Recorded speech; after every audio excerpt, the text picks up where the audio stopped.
Donc, pour l'animation ce soir, nous avons la chance d'avoir Martin Francaire, qui est éditorialiste pour le journal Le Nouvelliste. Alors, je l'invite à venir se présenter et à expliquer le déroulement de la soirée. Merci. Merci beaucoup, Lauriane. Bonsoir à tous. Alors, c'est un plaisir pour moi de me retrouver avec vous pour, je dirais, assurer la bonne circulation et faire en sorte que ce débat se déroule en tout respect, qu'on puisse aussi avoir un éclairage différent sur les questions reliées à l'environnement et au changement climatique. Le débat de ce soir, comme le mentionnait Lauriane, s'inscrit dans le cadre de la démarche nationale L'environnement, parlons-en, qui a pour but de mettre l'environnement au cœur des préoccupations, aussi bien de la population que des candidats, de ceux et celles qui aspirent à nous représenter à la Chambre des communes. Il s'agit d'une démarche qui vise aussi à sensibiliser les électeurs, la population en général, aux différentes questions, aux différents enjeux qui sont reliés à l'environnement et au changement climatique. Et comme on le mentionnait, des débats comme ce soir se tiennent dans plus de 100 circonscriptions à travers le pays. C'est ce qu'on peut appeler, je pense, une offensive majeure. Les débats sont souvent perçus comme étant des moments décisifs, des moments charnières, ou à tout le moins des moments importants dans le déroulement d'une campagne électorale.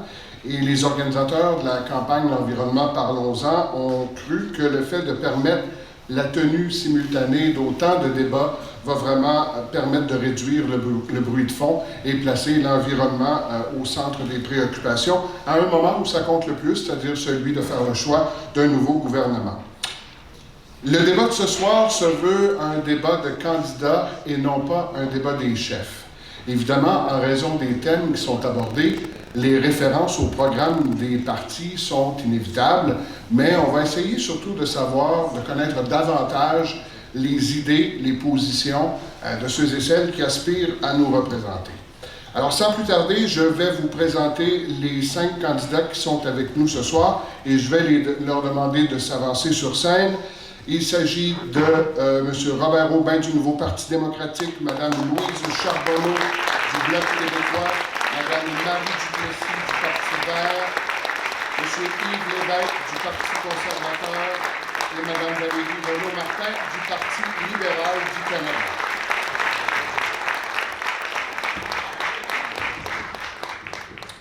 Alors, je tiens d'abord à remercier les candidats et candidates qui ont accepté cette invitation. Vous savez, dans une campagne électorale, les invitations à participer à des débats ou à des rencontres de présentation sont nombreuses. Les candidats et candidates doivent souvent faire de la gymnastique avec leur agenda pour répondre aux différentes invitations en ce sens. Et ils ne peuvent pas répondre positivement à toutes les demandes de débat, mais ce soir, ils ont accepté l'invitation d'Environnement Mauricie. Et pour ça, je pense qu'on peut les remercier sincèrement.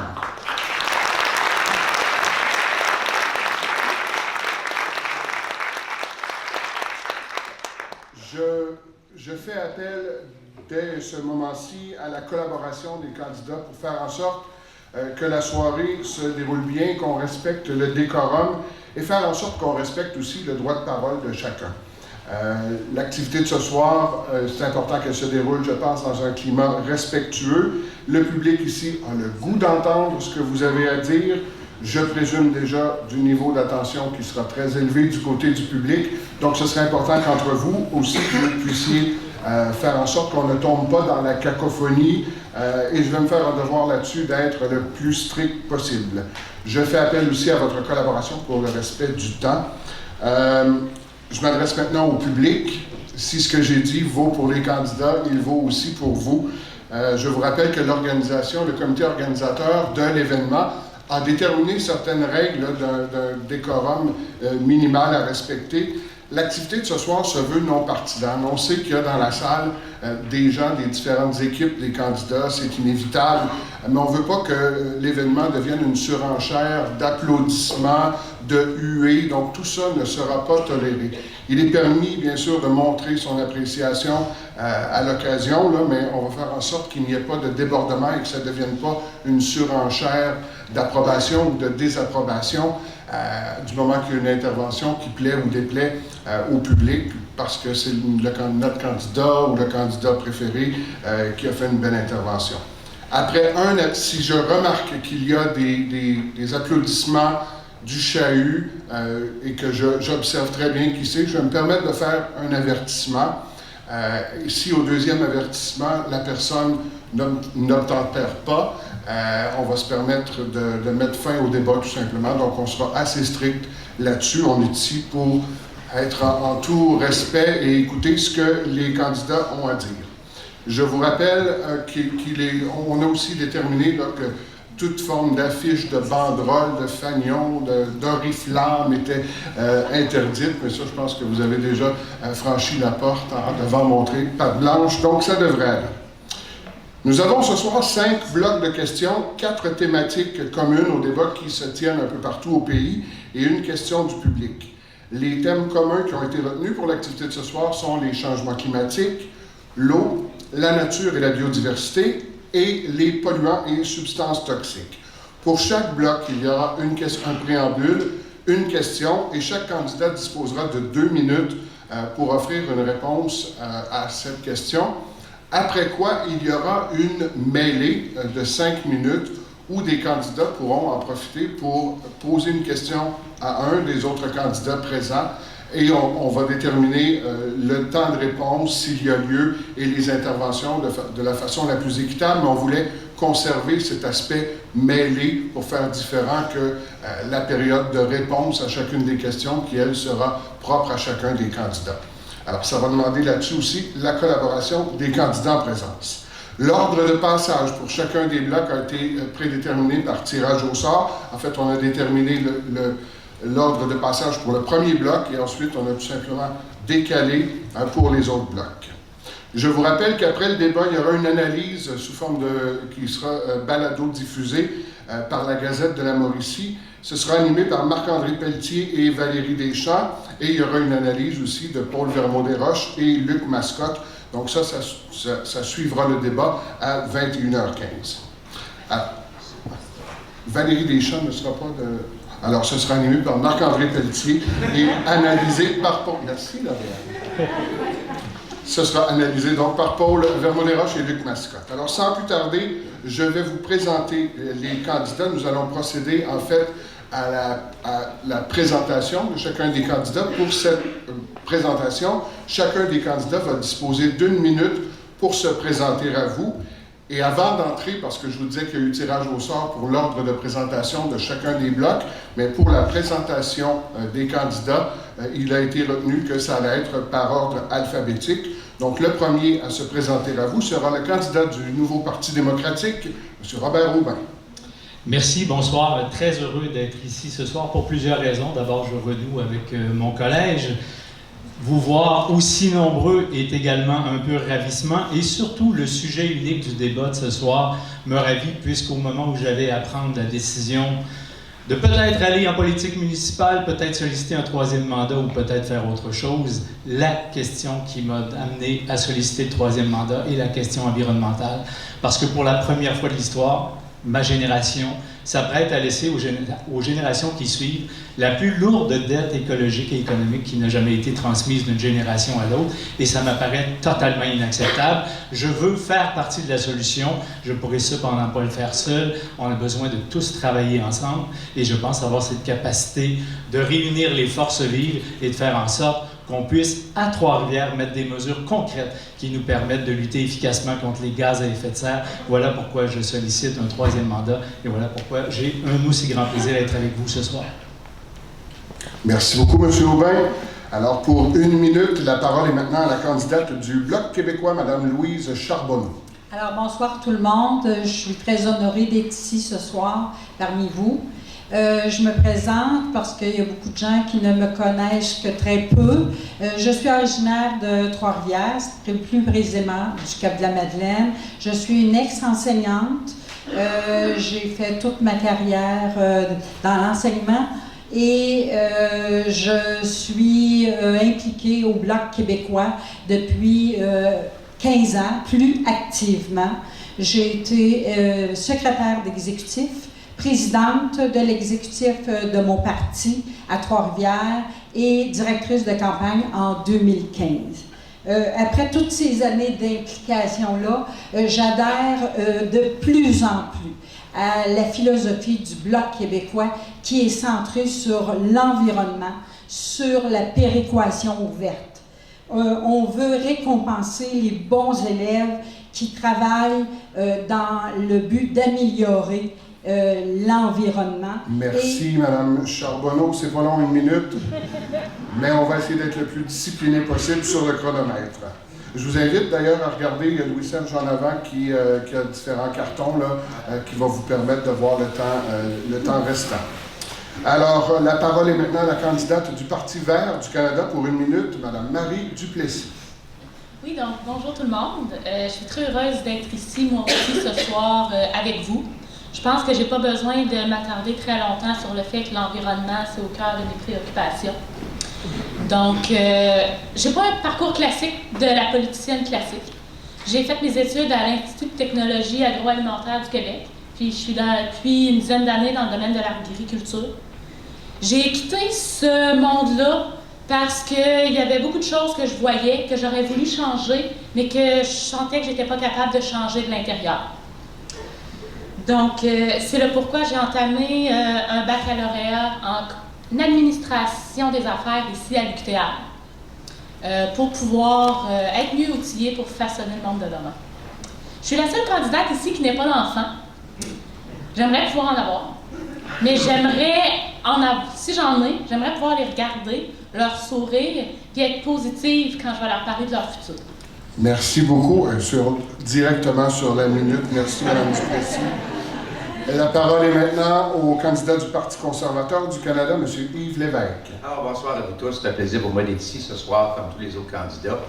Pour les gens qui ne me connaissent pas, j'ai été en politique municipale depuis 25 dernières années, 20 ans à titre de maire de Trois-Rivières, c'est Trois-Rivières.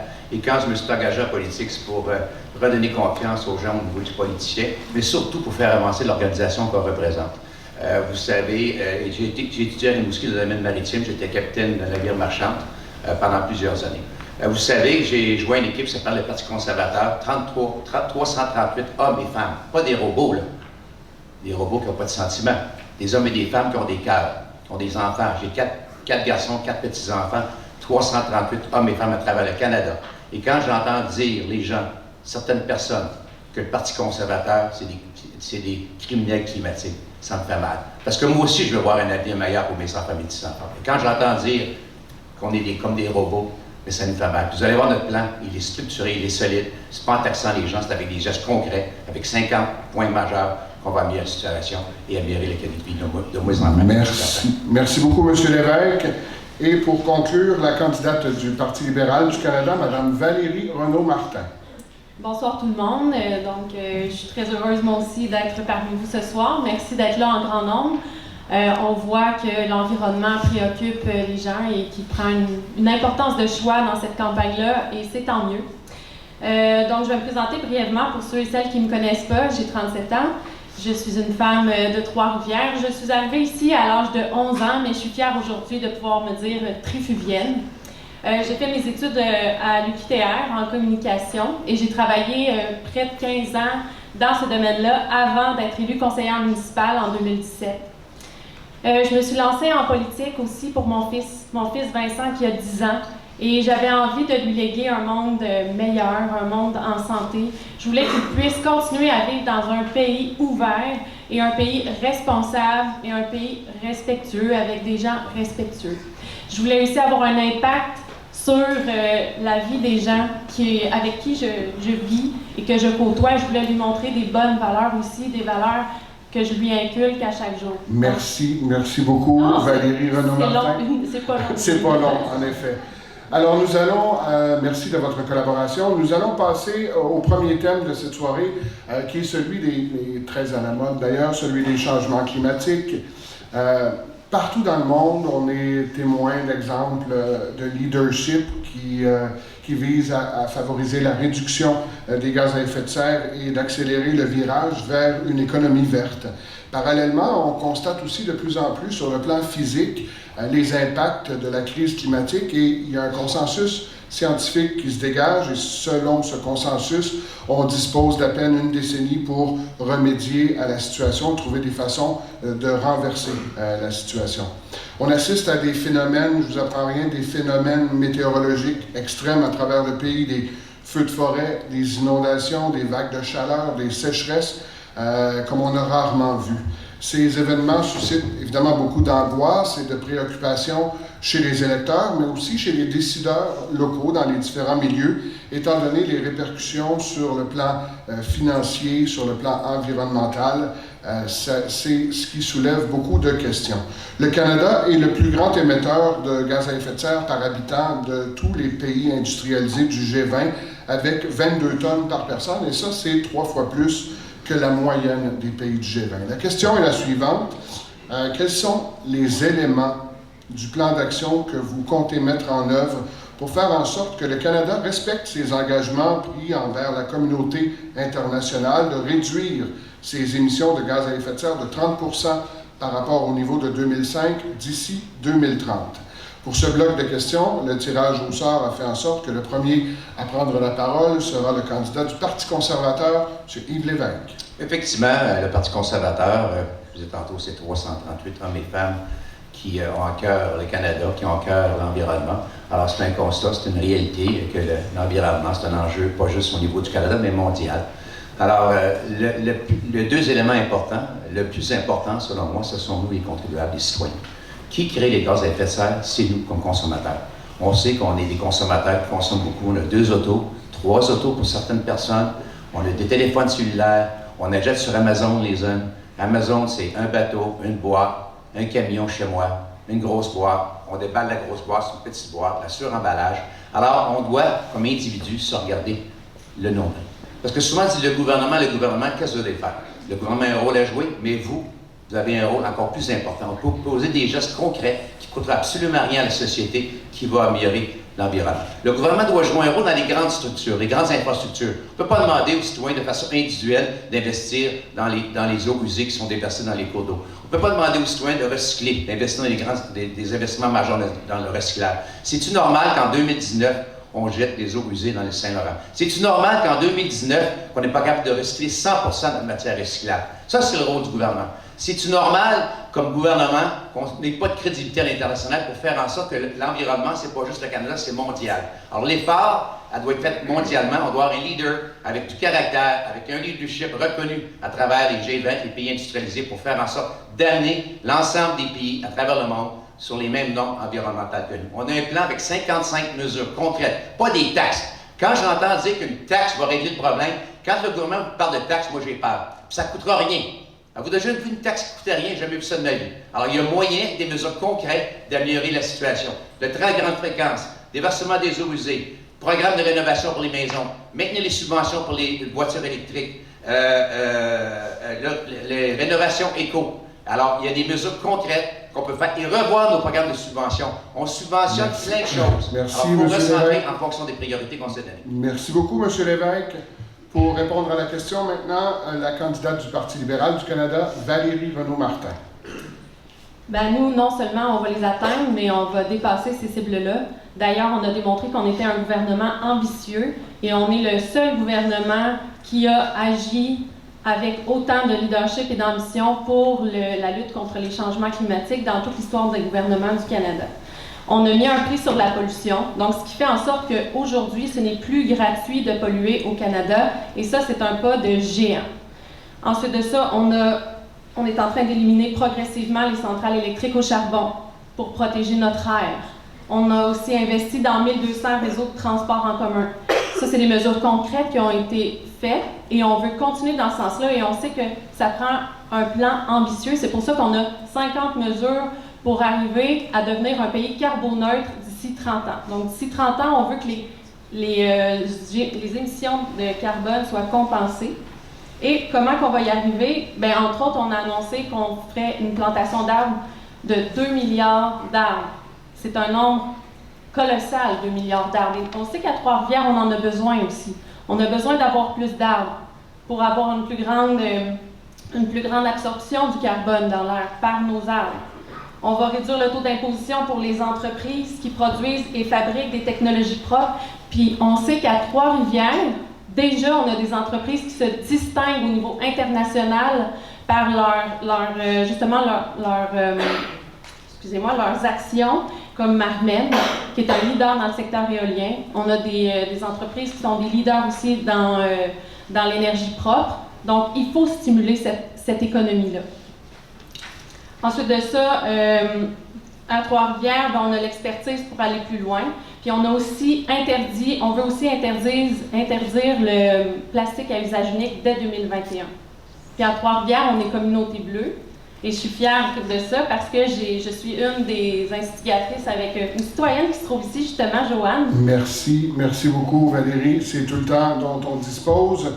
La parole maintenant pour répondre à cette question est à la représentante du Bloc québécois, Mme Louise Charbonneau. Alors, d'abord, au Bloc québécois, on va presser le gouvernement d'agir, qu'il soit conservateur ou libéral, parce qu'on pense qu'on va avoir un gouvernement minoritaire. Au Bloc, on va suggérer et on va promouvoir la péréquation verte, c'est-à-dire récompenser les bons élèves. Au Québec, on dépense pour chaque habitant 4,9 tonnes, comparativement en Alberta, Saskatchewan, qui ont 6 fois plus d'émissions de gaz à effet de serre. Les Trifluviens ont aussi donné leur appui à stopper Énergie Est. Nous voulons mettre fin aux subventions pour les énergies fossiles. Ça fait 10 ans, ce n'est pas encore arrivé, il faut agir maintenant. Nous proposons aussi des mesures pour la sécurité ferroviaire. À Trois-Rivières, on est entouré de rails. Est-ce qu'on va attendre d'avoir une autre tragédie de style lac mégantic? Il faut stopper ça. Le TGF, on le veut, les gens le veulent, ça va permettre de diminuer les gaz à effet de serre. À Trois-Rivières aussi, l'électrification des transports, ça se concrétise avec la commission scolaire de Chemin du Roi qui a acheté des autobus électriques. La STTR a suivi, les autobus vont être livrés dans quelques temps. Nous avons aussi des propositions pour l'achat de voitures usagées électriques. Tout le monde devrait avoir accès, pas juste les riches et les personnes qui sont plus âgées. Nous allons aussi travailler à la loi pour l'émission zéro. Merci, Mme Charbonneau. C'est tout le temps qu'on avait. La parole maintenant est au candidat néo-démocrate, M. Robert Aubin. Merci. Propriétaire de pipeline, bonsoir. Que ça vous plaise ou non, notre gouvernement nous a tous fait propriétaires de pipeline. Et le meilleur moyen qu'on ait de lutter et d'atteindre nos cibles de réduction de gaz à effet de serre, c'est de sortir de l'industrie fossile. Ça ne veut pas dire que le pétrole va disparaître demain matin, mais ça veut dire que demain matin, il faut cesser d'investir dans cette industrie-là. Et imaginons ce qu'on peut faire avec le même 15 milliards. Le premier secteur auquel il faut s'attaquer, c'est le secteur des transports. C'est 40% de nos émissions de gaz à effet de serre. Le train grande fréquence, bien sûr, tout le monde est d'accord. Curieusement, la Chambre des communes, je suis le seul qui en parle. Et pourtant, ce n'est pas un train juste pour Trois-Rivières, c'est pour Québec, Toronto. Et il n'y a pas que des néo-démocrates qui ont été élus dans ce tronçon-là, et personne n'en parle. Curieux quand même. Transport gratuit le plus rapidement possible pour le transport urbain dans chacune des municipalités, ou à tout le moins un accompagnement solide. On propose d'y mettre 6,5 milliards. Ça, c'est autant de voitures qui ne sont pas utilisées. Favoriser évidemment l'achat de véhicules zéro émission. On a souvent des comparaisons entre chacune des plateformes, mais l'offre la plus généreuse en ce sens est celle des néo-démocrates. Il faut aussi saisir cette crise climatique, non pas comme une catastrophe, mais comme autant d'opportunités économiques de choisir une économie verte. Je faisais l'annonce, par exemple, cette semaine, d'installer à Trois-Rivières le premier centre de recyclage et de transformation des aéronefs en fin de vie. Voilà le type d'entreprise dans lequel on peut investir pour être vert. Même chose pour Trigo Énergie chez nous, qui fait des murs solaires et qui permet de réduire les factures de consommation énergétique de 50 à 75 %. Et enfin, il nous faut être redevables, enchasser nos objectifs dans une loi et mettre sur pied le Bureau de la responsabilité climatique qui va juger de la pertinence et de l'accession aux cibles que l'on s'est fixées. Merci beaucoup, M. Aubin. Et la dernière à s'exprimer sur le sujet sera la candidate du Parti vert, Marie Duplessis. Oui, donc tout d'abord, je voulais vous rappeler que les cibles du Parti vert, c'est 60 % et non pas 30 %, c'est le double de ceux-là des autres partis, parce qu'on pense que si on fait cette lutte-là à moitié, on va la perdre. On ne peut pas se permettre de la perdre. Nos cibles sont audacieuses, mais elles sont réalisables. Sauf que pour les réaliser, il va falloir arrêter de prendre des décisions et de parler pour des raisons électoralistes. Puis on va falloir se mettre à faire preuve de cohérence. On vous a tous dit qu'on voulait baisser nos cibles, qu'on voulait baisser nos émissions de gaz à effet de serre. Il y en a même certains qui nous ont dit qu'on voulait sortir des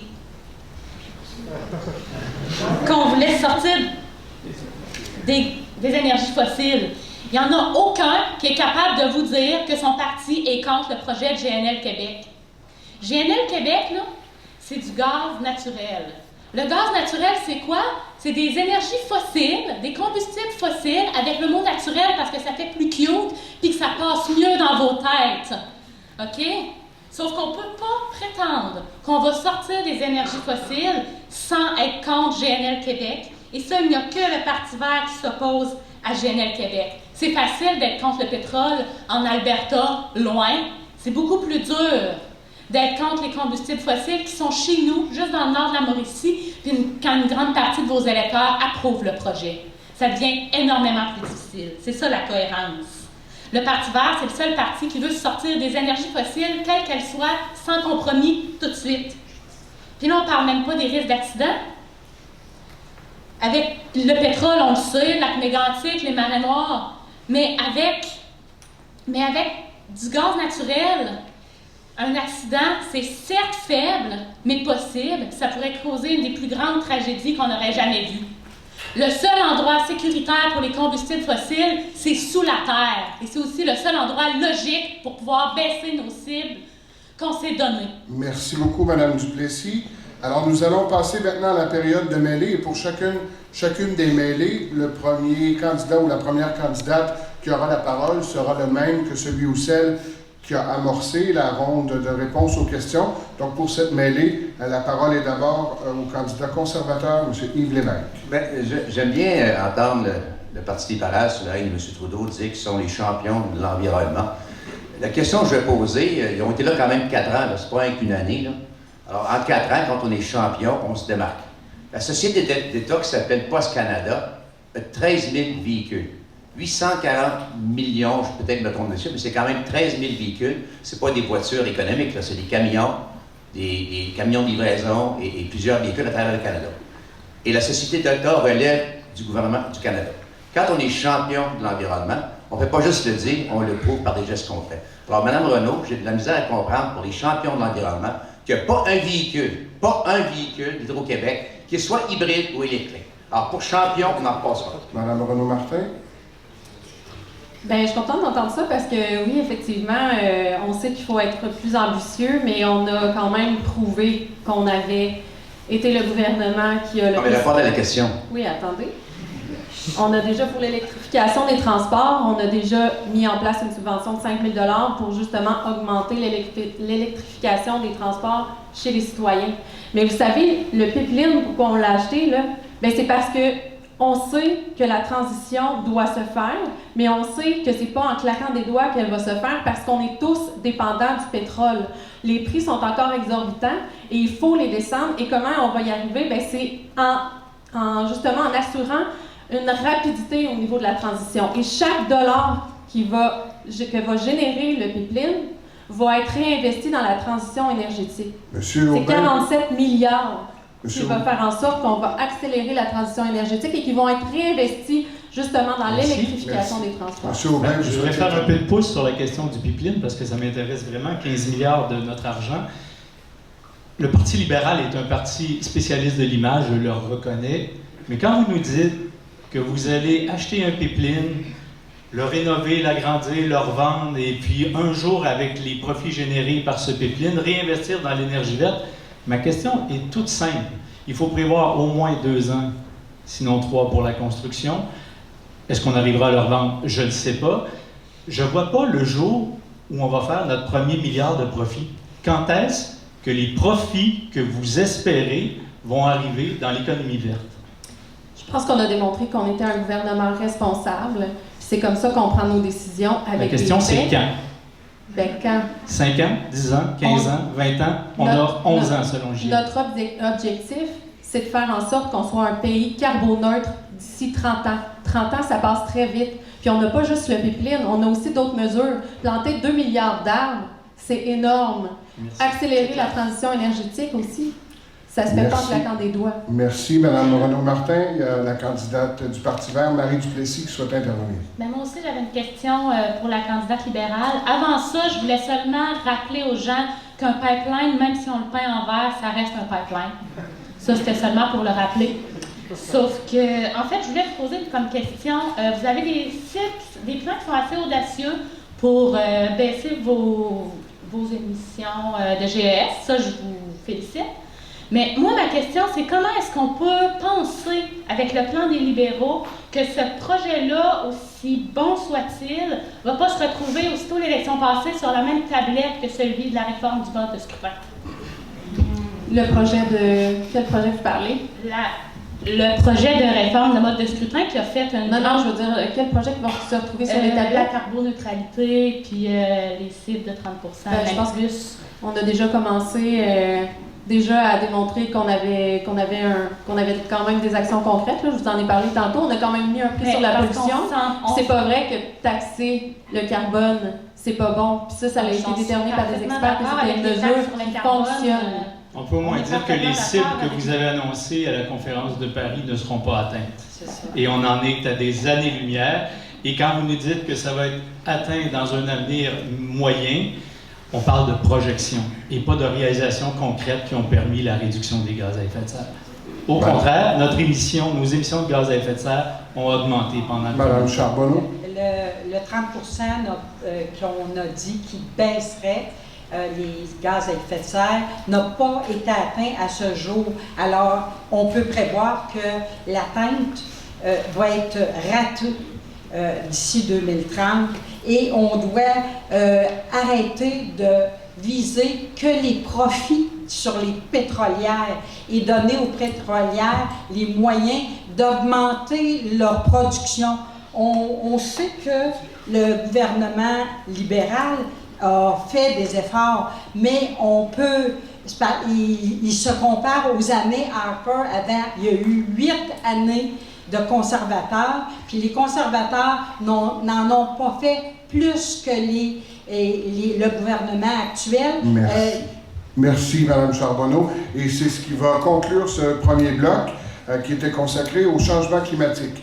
Pour le deuxième bloc, nous allons aborder la question de l'eau. Et avant de le faire, je me permets de vous mentionner que vous pouvez faire référence, comme certains d'entre vous l'ont fait, à des enjeux locaux, à ramener ça à l'échelle locale, régionale. N'hésitez pas à le faire dans les exemples que vous utilisez. Je pense que c'est un des buts de l'exercice ici aujourd'hui à Trois-Rivières.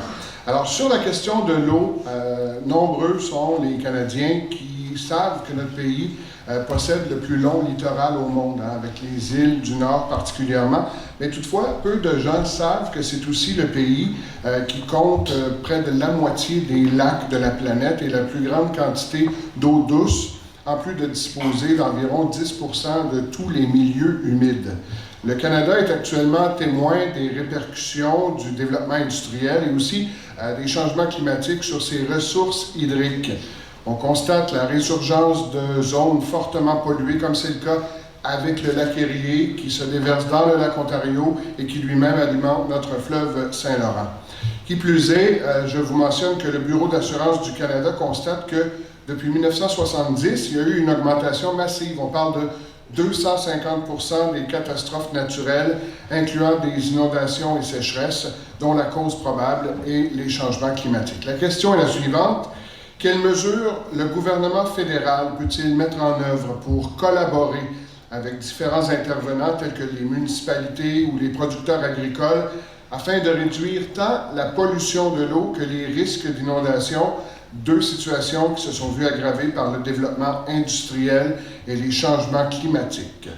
Pour ce bloc de questions, la première candidate à répondre sera la candidate du Parti libéral, Valérie Renaud-Martin.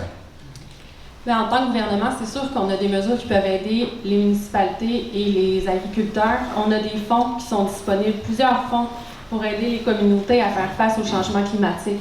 Et ça aide concrètement, financièrement, les municipalités à faire les transitions. On a créé le Fonds d'atténuation et d'adaptation en matière de catastrophes de 2 milliards et on s'engage à rajouter 1 milliard de dollars dans ce fonds-là pour aider justement à faire face au changement climatique. On a le Fonds pour l'eau potable et les traitements des eaux usées, FET2. Et ici à Trois-Rivières, on a plein de projets qui utilisent ce fonds-là et ça nous aide à faire la réfection de nos infrastructures pour améliorer la qualité de notre eau potable et pour améliorer la gestion de notre eau usée. On a aussi les investissements en matière d'infrastructures qui exigent qu'il y ait une optique de changement climatique. Puis on souhaite aussi augmenter les infrastructures naturelles. Donc on veut encourager ça. Et quand on dit infrastructures naturelles, c'est vraiment des boisés. Exemple, le boisé des estacades, ça pourrait être un exemple. Ça pourrait être un exemple de boisé qui pourrait rester naturel et qu'on investirait pour justement le préserver. L'île Saint-Quentin, ça peut être un exemple aussi. Une île Saint-Quentin qui, justement, qui est vraiment naturelle et on peut investir dans cette île-là pour en faire quelque chose de vraiment adapté, en fait, pour les changements climatiques. On a les secteurs biologiques aussi. Le secteur biologique, c'est important de le soutenir et de l'encourager, de le développer parce que les pesticides, on le sait, ça se retrouve dans l'air, ça se retrouve dans l'eau. Et nous, on a supporté les producteurs biologiques en investissant 8,3 millions de dollars, puis on veut renforcer ce secteur-là. Pour mieux préparer le Canada à protéger et à gérer ses réserves d'eau douce, on va établir l'Agence canadienne de l'eau. Ça, c'est un de nos engagements. Donc, on a plein d'engagements comme ça qui peuvent faire en sorte d'aider les municipalités et aider le secteur de l'agriculture. Merci beaucoup, Mme Renaud-Martin. La parole est maintenant à la candidate du Bloc québécois, Mme Louise Charbonneau. Alors, nous, on va travailler sur 2 points. Alors, sur l'érosion des berges et sur la diminution de l'utilisation des pesticides au niveau agricole. Pour l'érosion des berges, le Bloc va proposer un fonds pour contrer l'impact de l'érosion des berges en facilitant les pratiques plus modernes comme par exemple le rechargement artificiel des plages. Et qu'est-ce que ça veut dire? Ça veut dire création de dunes et exploitation de végétation et de micro-organismes, de micro-algues, c'est-à-dire qui vont favoriser la rétention des sables autour des berges. Ça, on le voit très bien, comme Mme Martin l'a dit, à l'île Saint-Quentin. C'est désolant de voir comment les berges ont été massacrées par l'érosion et il faut faire quelque chose d'important. On a aussi à l'Université du Québec à Trois-Rivières un navire qui s'occupe de vérifier, de quantifier et d'analyser les eaux du fleuve Saint-Laurent, l'impact que l'environnement a sur l'espèce marine. Donc, il faut encourager ça. On a aussi l'ensemencement des plantes près des berges où il y a eu des inondations printanières. Ça va revenir, faut pas se mettre la tête dans le sable, c'est le cas de le dire. Il faut vraiment qu'on fasse quelque chose d'important pour ces gens-là. Et on doit réglementer aussi la navigation sur les eaux du fleuve et sur les rivières parce que les gros moteurs, ça occasionnent vraiment des dégâts majeurs. Le fédéral... Merci, Mme Charbonneau. C'est tout le temps qu'on avait. La parole est maintenant au candidat du nouveau Parti démocratique, Robert Aubin. Sur ce sujet également, les défis sont colossaux et je pense qu'on a une première prise de conscience à faire tous et chacun, en ce sens que pendant très longtemps, très certainement des décennies, on s'est cru par l'ingénierie plus fort que la nature. Et on s'est mis, entre autres, à construire sur nos milieux humides comme si ça n'allait pas nous rebondir en plein visage à un moment donné, et ça arrive. Outre les feux de forêt, les sécheresses, les inondations qui sont dues au changement climatique, qui sont de plus en plus nombreux et intenses, on a aussi des problèmes dans nos municipalités parce qu'on n'a pas protégé nos milieux humides. Dans les propositions que le MNPD met de l'avant, entre autres dans la protection, on veut protéger d'ici 2030 30% des terres, rives et océans. Et une des particularités intéressantes, c'est de dire on va créer des parcs nationaux urbains.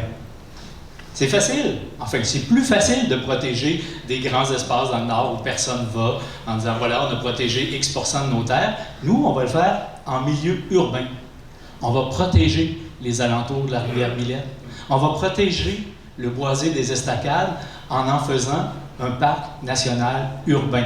Ce qui se fait à Trois-Rivières peut se faire n'importe où ailleurs. Mais il faut vraiment arrêter de construire sur nos milieux humides et leur redonner la fonction pour laquelle ils existent. On va aussi s'assurer de rétablir à 100% la loi sur la protection des eaux navigables, qui a été complètement charcutée par le gouvernement conservateur et qui a été ramenée à un aspect cosmétique par les libéraux. Il faut, je pense, trouver le moyen d'établir une table de concertation. Parce que quand on parle, par exemple, de protection des berges, qu'on parle du fleuve ou qu'on parle de la rivière Saint-Maurice, il faut bien savoir qu'à toutes les fois, on est pris dans nos champs de compétences respectifs. Les berges appartiennent aux municipalités, l'eau appartient au fédéral, puis le fond de la rivière au provincial. À l'eau, quand il vient le temps de prendre une décision, c'est le cas de le dire, là. Et chacun fait son petit bout. Il faut vraiment trouver le moyen d'asseoir tout ce monde-là autour de la même table et d'avoir une réponse efficace. Merci beaucoup. La parole est maintenant à la candidate du Parti vert, Marie Duplessis. Donc oui, comme je vous le disais tantôt, en fait, je viens du milieu de l'agriculture. J'ai lâché ce domaine-là, oui, parce que j'y voyais des problématiques. Je me suis lancée en politique, oui, parce qu'il y avait des problématiques que je voulais régler en agriculture, mais aussi parce qu'il y avait des solutions. La plupart des solutions qu'on cherche en agriculture, elles existent déjà. Sauf que ces solutions-là sont coûteuses pour les agriculteurs, elles sont difficiles à coordonner, elles sont pas très avantageuses dans le contexte actuel, dans le contexte économique, politique actuel. C'est à nous de les mettre ensemble, de regarder ce qui se fait ailleurs, puis d'aider les producteurs vers une transition, une réelle transition. Nous, on veut naturellement aller vers le biologique parce que on pense que les produits chimiques se ramassent dans l'eau, c'est en grosse partie ce qui détruit nos écosystèmes dans l'eau. Mais on ne peut pas juste dire aux agriculteurs, on se lance dans le biologique. On va être là pour appuyer les agriculteurs dans cette transition-là, puis on va être là pour, avec eux, trouver des solutions, trouver des nouveaux produits, trouver ce que ça prend pour faire une transition en douceur. Nous, comme politiciens, on a le droit de faire une transition pour ce qui est des gaz à effet de serre. Les agriculteurs aussi ont le droit à leur transition vers le biologique. Pour ce qui est des municipalités, nous, en fait, on propose de redonner 1 point de la TPS aux municipalités pour qu'eux autres gèrent eux-mêmes donc leur priorité. On espère qu'une grosse partie de cet argent-là va se rendre pour le transport collectif, pour les infrastructures vertes, mais aussi surtout pour la protection des bandes riveraines. Après ça, si les municipalités décidaient d'en faire un complexe hôtelier d'habitation de luxe sur le bord de la 55, ça serait dommage. Mais on respecterait l'idée. Merci. Voilà. Merci, Mme Duplessis. Et pour conclure sur cette question, le candidat du Parti conservateur, M. Yves Lévesque. Je pourrais parler de plein de choses, mais pour moi, la chose la plus importante, c'est, dans votre préambule, M. Martin Francaire, c'est l'eau potable. L'eau potable, c'est une richesse extraordinaire qu'on a au Québec. On a 20% de l'eau douce à travers le Canada. J'ai siégé comme maire sur un comité qui s'appelle le Comité des Grands Lacs, l'Association des Grands Lacs et du Saint-Laurent, où on retrouve une multitude de maires qui représentent des villes le long des cours d'eau aux États-Unis et en Ontario et au Québec. L'enjeu majeur pour nous, c'est la même chose en haut. On l'a dit tantôt, l'eau qui tombe en haut descend en bas. Présentement, il y a deux problèmes majeurs. Le déversement des eaux usées en 2019. Ça, c'est inacceptable. Quand j'ai dit on a un rôle à jouer comme gouvernement, c'est ces grandes infrastructures comme ceux-là. On a vu, il y a quelques années, 8 milliards de litres d'eau, des égouts dans le Saint-Laurent, dans le lac Saint-Pierre, où il y a des frayages de poissons incroyables. Et c'était un événement qu'on a fait le tour du monde. Alors, quand on parle d'enjeux majeurs, on parle de programmes, il y en a tellement de programmes, on en perd notre latin, personnellement. Alors, au lieu d'avoir tous ces programmes-là, on se dit comme objectif, c'est l'environnement, c'est régler ces problèmes-là. S'il y a un problème à régler, c'est celui-là. Je peux vous dire que le Parti conservateur a pris un engagement clair de travailler avec les municipalités, le gouvernement du Québec, pour faire en sorte qu'il n'y ait plus des versements d'eau usée dans le Saint-Laurent. Avec les pluies abondantes qu'on a présentement, avec les prochaines années, avec le changement climatique, de plus en plus, on entend ces histoires-là. Présentement, quand il tombe de la pluie, ça tombe, les réseaux ont été mal faits dans le temps des années 80, et quand tombe la pluie dans ce secteur de la ville, l'eau tombe dans les égouts. Ça veut dire, en plus de tomber dans les égouts, on doit la traiter dans un champ d'épuration. On traite de l'eau pluviale dans un champ d'épuration, ça nous amène des problèmes de traitement. Alors, il faut vraiment faire en sorte de faire deux réseaux distincts et de faire en sorte, rapidement, avec des priorités pour l'environnement, de régler ces problèmes-là à travers le Canada. Deuxièmement, l'autre problème qu'on a, c'est tous les produits de nettoyage, les produits de maquillage qui tombent dans les étangs. Souvent, ça fait des petites billes et ça tombe dans le Saint-Laurent. Ça tombe dans les... Merci, M. Lévesque. C'est tout le temps qu'on avait. Mais vous disposez maintenant d'un 5 minutes de mêlée, un peu comme pour le bloc précédent. Et puisqu'elle était la première à s'exprimer sur la question, je vais donner la parole à la candidate du Parti libéral, Valérie Renaud-Martin. Ben, moi, j'ai une question pour M. Aubin, parce qu'il a parlé du boisé des estacades. On a vu que ça a fait une polémique à un moment donné. J'étais justement conseillère municipale, mais vous avez dit que nous, on n'a rien fait au libéral, mais vous avez quand même été là depuis 8 ans, puis vous êtes sensibilisé à l'environnement, vous dites depuis longtemps, et l'environnement, ça ne fait pas depuis hier qu'on en parle. Donc, pour le boisé des estacades, est-ce que vous avez eu des conversations avec notre maire? Est-ce que vous avez entamé des démarches pour être en mesure de le préserver, ce boisé-là? Je ne suis pas certain de bien saisir votre question parce que la priorité au NPD, c'est le respect des champs de compétences. Alors, évidemment, pour toutes les questions d'ordre municipal, je ne m'en suis pas mêlé pendant 8 ans. Ce que je propose et ce que j'ai présenté tantôt, c'est la possibilité pour le gouvernement fédéral d'offrir aux municipalités de créer des parcs urbains, des parcs nationaux urbains. Évidemment, je ne peux pas le proposer avant que ça existe. Je suis désolé de ne pas avoir eu l'idée avant pendant 8 ans. Mais maintenant qu'elle est sur pied, effectivement, si le maire de Trois-Rivières, si le conseil municipal m'appelle pour dire on voudrait faire du domaine du boisé ou du boisé de la rivière Millette un parc urbain national, vous pouvez être sûr que je vais répondre présent. Quelqu'un d'autre voudrait s'exprimer là-dessus? Ben, moi, j'avais une question Allez-y, M. Aubin. pour notre candidat conservateur, parce que c'est la 3e fois que je partage la scène cette semaine avec lui. Oui. Et je l'entends dire à toutes les fois que dans la plateforme conservatrice, il y a 55 mesures audacieuses, mais j'ai juste le chiffre, pas les mesures. Et ça ne m'avait pas sauté aux yeux au moment où j'ai lu la plateforme pour la première fois. Alors, comme j'étais beaucoup concentré sur les terres humides, je me suis dit, vous avez certainement quelque chose là-dessus. Je suis allé lire, et là, je voudrais que vous me corrigiez si je fais erreur. Tout ce que j'ai trouvé, c'est le Parti conservateur va faire un inventaire des lieux et va étudier la faisabilité d'un programme. Tantôt, vous nous dites qu'il y a trop de programmes, et ce que vous nous proposez, c'est d'étudier la faisabilité d'un programme. On est loin d'une solution, me semble-t-il. Encore une fois, je tiens à vous dire, c'est une bonne question, je tiens à vous dire au niveau des terres humides, déjà, n'oubliez pas, il y a le gouvernement du Canada, c'est un peu la question de tantôt, vous dites qu'on devrait transformer les terres municipales à des espaces publics. Alors, c'est facile à dire, mais il faut le faire aussi. Je ne pense pas que le gouvernement va pouvoir le faire au niveau du gouvernement majoritaire aux élections fédérales. Alors, c'est beau d'avoir des grands projets. Alors, je tiens à dire que les initiatives municipales, je suis content de voir qu'il y a quelqu'un ici qui est Dominique Thibault au niveau de la ville de Trois-Rivières, et les municipalités ont un rôle à jouer. Et je tiens à dire que la ville de Trois-Rivières, quoi qu'en disent certaines personnes sur la place publique, les milieux humides de notre territoire ont un rôle à jouer en tant que municipalité.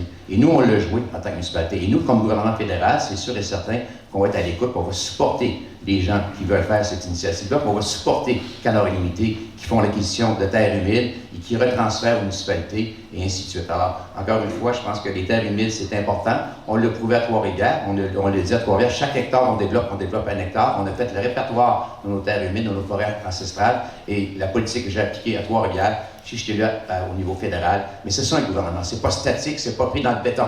Hein? On fait une élection, on arrive là. Vous savez, j'ai jamais été au fédéral, j'ai été au municipal, et ce qu'on a accompli au niveau environnemental, au niveau municipal, c'est extraordinaire. Alors j'emmène mon bagage de connaissances au niveau du gouvernement, et on est une équipe extraordinaire pour faire en sorte qu'on va adopter des règlements en fonction des objectifs qu'on veut se donner. Merci, M. Lévesque. Quelqu'un d'autre souhaiterait intervenir là-dessus, Mme Charbonneau? Oui, moi, je trouve que, je ne sais pas si vous avez écouté hier le débat des chefs, M.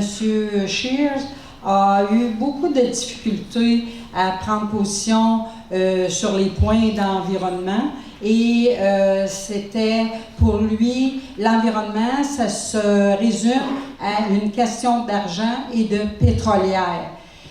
Ici, à Trois-Rivières, on a des édifices vétustes qui n'ont pas été entretenus. Ça aussi, c'est de l'environnement. Protéger l'environnement en gardant nos édifices en bonne condition. Je vous rappelle qu'on est sur la question de l'eau. Alors, est-ce que vous avez une question à ce sujet-là ou peut-être Mme Duplessis? Non, ben moi, en fait, j'ai absolument rien compris de la réponse de M. Lévesque, mais je ne poserai pas la question parce que j'imagine que c'était la façon peut-être dont il a répondu de faire ça. Je voulais juste préciser. Quelqu'un d'autre pour intervenir sur ce sujet de l'eau? Bien. Alors, nous allons passer au bloc suivant. Je tiens à vous remercier. Je vais prendre le temps de le faire avant de passer au prochain bloc. Là. Mais jusqu'à maintenant, je dois saluer le respect dont vous faites preuve et saluer aussi le travail que vous avez fait pour répondre à chacun des thèmes. Et je pense qu'on peut leur donner une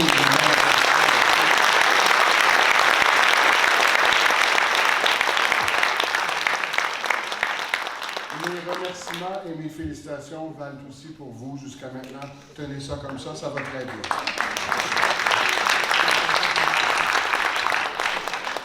Nous allons aborder maintenant la question de la nature et la biodiversité. Il en a brièvement été question. Quand on demande aux Canadiens de dire ce qu'ils préfèrent de leur pays, il ne faut pas s'étonner que dans le palmarès des réponses viennent généralement les beautés naturelles, la faune, les milieux sauvages remarquables. Or, le Canada, on accuse un retard en ce qui concerne les engagements visant à protéger ses richesses, sans compter que nos parcs et nos aires protégées ne reçoivent pas le financement adéquat pour assurer la conservation de la biodiversité qui s'y trouve. Il y a une étude récente qui a démontré que 50% des espèces fauniques du Canada sont en déclin. 87% des Canadiens reconnaissent les bénéfices sur leur santé mentale et physique que leur procure le temps passé dans la nature, mais toutefois 82% affirment être préoccupés par le fait que les prochaines générations vont avoir plus de difficultés à avoir accès à la nature. La question est la suivante. Que comptez-vous faire pour préserver la qualité et la quantité des espaces naturels et de la biodiversité au Canada? Et la première qui répondra à cette question sera la candidate du Bloc québécois, Mme Louise Charbonneau. Alors, comme je l'ai déjà mentionné plus tôt, nous allons travailler pour développer des programmes qui seront des précautions pour les pesticides. Éliminer les subventions aux combustions fossiles et qui entraînent la dégradation de la biodiversité d'ici 3 ans et rediriger les sommes vers la transition énergétique. Nous préconisons un mode de gestion de la forêt conjointe avec les provinces, les nations autochtones et le fédéral. Nous encouragerons l'interdiction des coupes à blanc et le reboisement des corridors naturels. Nous éliminerons aussi les utilisations intempestives de béton et d'acier dans la construction pour favoriser les constructions à partir de bois. Ici, à Trois-Rivières, Le magasin Tanguay s'est fait sur une structure de bois et ça permet une régénération des milieux forestiers. À Trois-Rivières aussi, nous avons à l'Université du Québec une équipe de chercheurs qui est à mettre au point un procédé qui permettra d'utiliser le biomasse forestier et pour remplacer le plastique. Bref, nous allons travailler au grand défi de la cohabitation entre les humains et la nature. Merci beaucoup, Mme Charbonneau. La parole est maintenant à M. Robert Aubin. Merci. Je voudrais juste faire une parenthèse avant de répondre directement pour dire que c'est rare qu'on vienne au NPD pour se faire une carrière politique, là. C'est beaucoup plus difficile que pour les plus grands partis. Alors, ceux qui viennent au NPD viennent par conviction, parce qu'ils portent des valeurs, et plusieurs environnementalistes viennent exactement pour ces raisons-là, parce qu'ils ont ou bien contribué au développement de la plateforme, ou bien reconnaissent la valeur de la plateforme environnementale. On peut penser au Hugo Latulippe, environnementaliste bien connu, à Éric Ferland, l'ancien chef du Parti vert au Québec, à Barthélemy Boisguérin, qui se présente dans la circonscription de Saint-Maurice-Champlain, juste ici à côté, et qui est directeur régional de l'Association des véhicules électriques au Québec. Ces gens-là sont déjà sur le terrain en train de consacrer une bonne partie de leur vie à la question environnementale. Élus ou défaits, ils retournent sur le terrain s'ils sont défaits pour continuer ce travail-là. Je pense à des Megan Leslie, entre autres, qui, après une dizaine d'années à Ottawa, est devenue la directrice générale de la WWF, pas l'association de lutte, mais celle en environnement. Alors, le NPD dispose déjà d'une expertise absolument incroyable qui nous fait proposer des choses simples, multiples, et qui doivent toutes être faites parce qu'elles ont toutes une interrelation. Je vous en donne quelques-uns. Protéger les insectes pollinisateurs. C'est comme assez de base.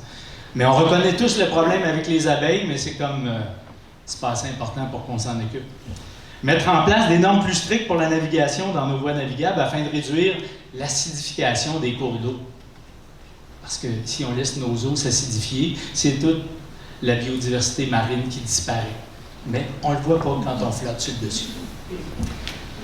Il faut utiliser au maximum possible ce que permet la loi sur les espèces en péril pour réinsérer des espèces menacées, leur offrir l'environnement qui leur permet de se développer. Et j'ai toujours le réflexe des gens qui me disent « Ah, on est en train de construire un pont, on ne va pas s'arrêter pour une grenouille, tabarnouche. » C'est pas la grenouille le problème. C'est la représentation de l'écosystème. Merci. Merci, M. Aubin. Nous allons passer à la candidate du Parti vert, Marie Duplessis. Bon, encore une fois, je vais venir vous parler de cohérence. OK? Donc, je trouve ça bien d'avoir des aires protégées, d'avoir des programmes, d'avoir toutes sortes de choses. Mais moi, ce que je me demande, c'est comment on peut être ici. Comment est-ce qu'on va pouvoir vous affirmer qu'on veut protéger la biodiversité quand on n'est pas capable de se positionner contre un projet comme GNL Québec? GNL Québec, ça passe dans l'estuaire du Saint-Laurent. Est-ce que j'ai besoin de rappeler que les belugas sont protégés et que c'est leur pouponnière? GNL Québec, ça va aussi perturber l'habitat de 17 espèces fauniques vulnérables et 18 fleurs à statut précaire. Ça, on le sait déjà, on n'a pas besoin d'attendre les experts.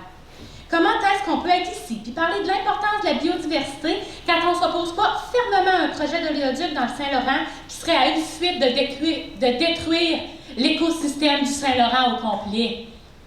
Si jamais il y avait une marée noire qui avait à venir à Trois-Rivières, je ne le pardonnerais jamais à ceux qui auraient laissé ça se produire.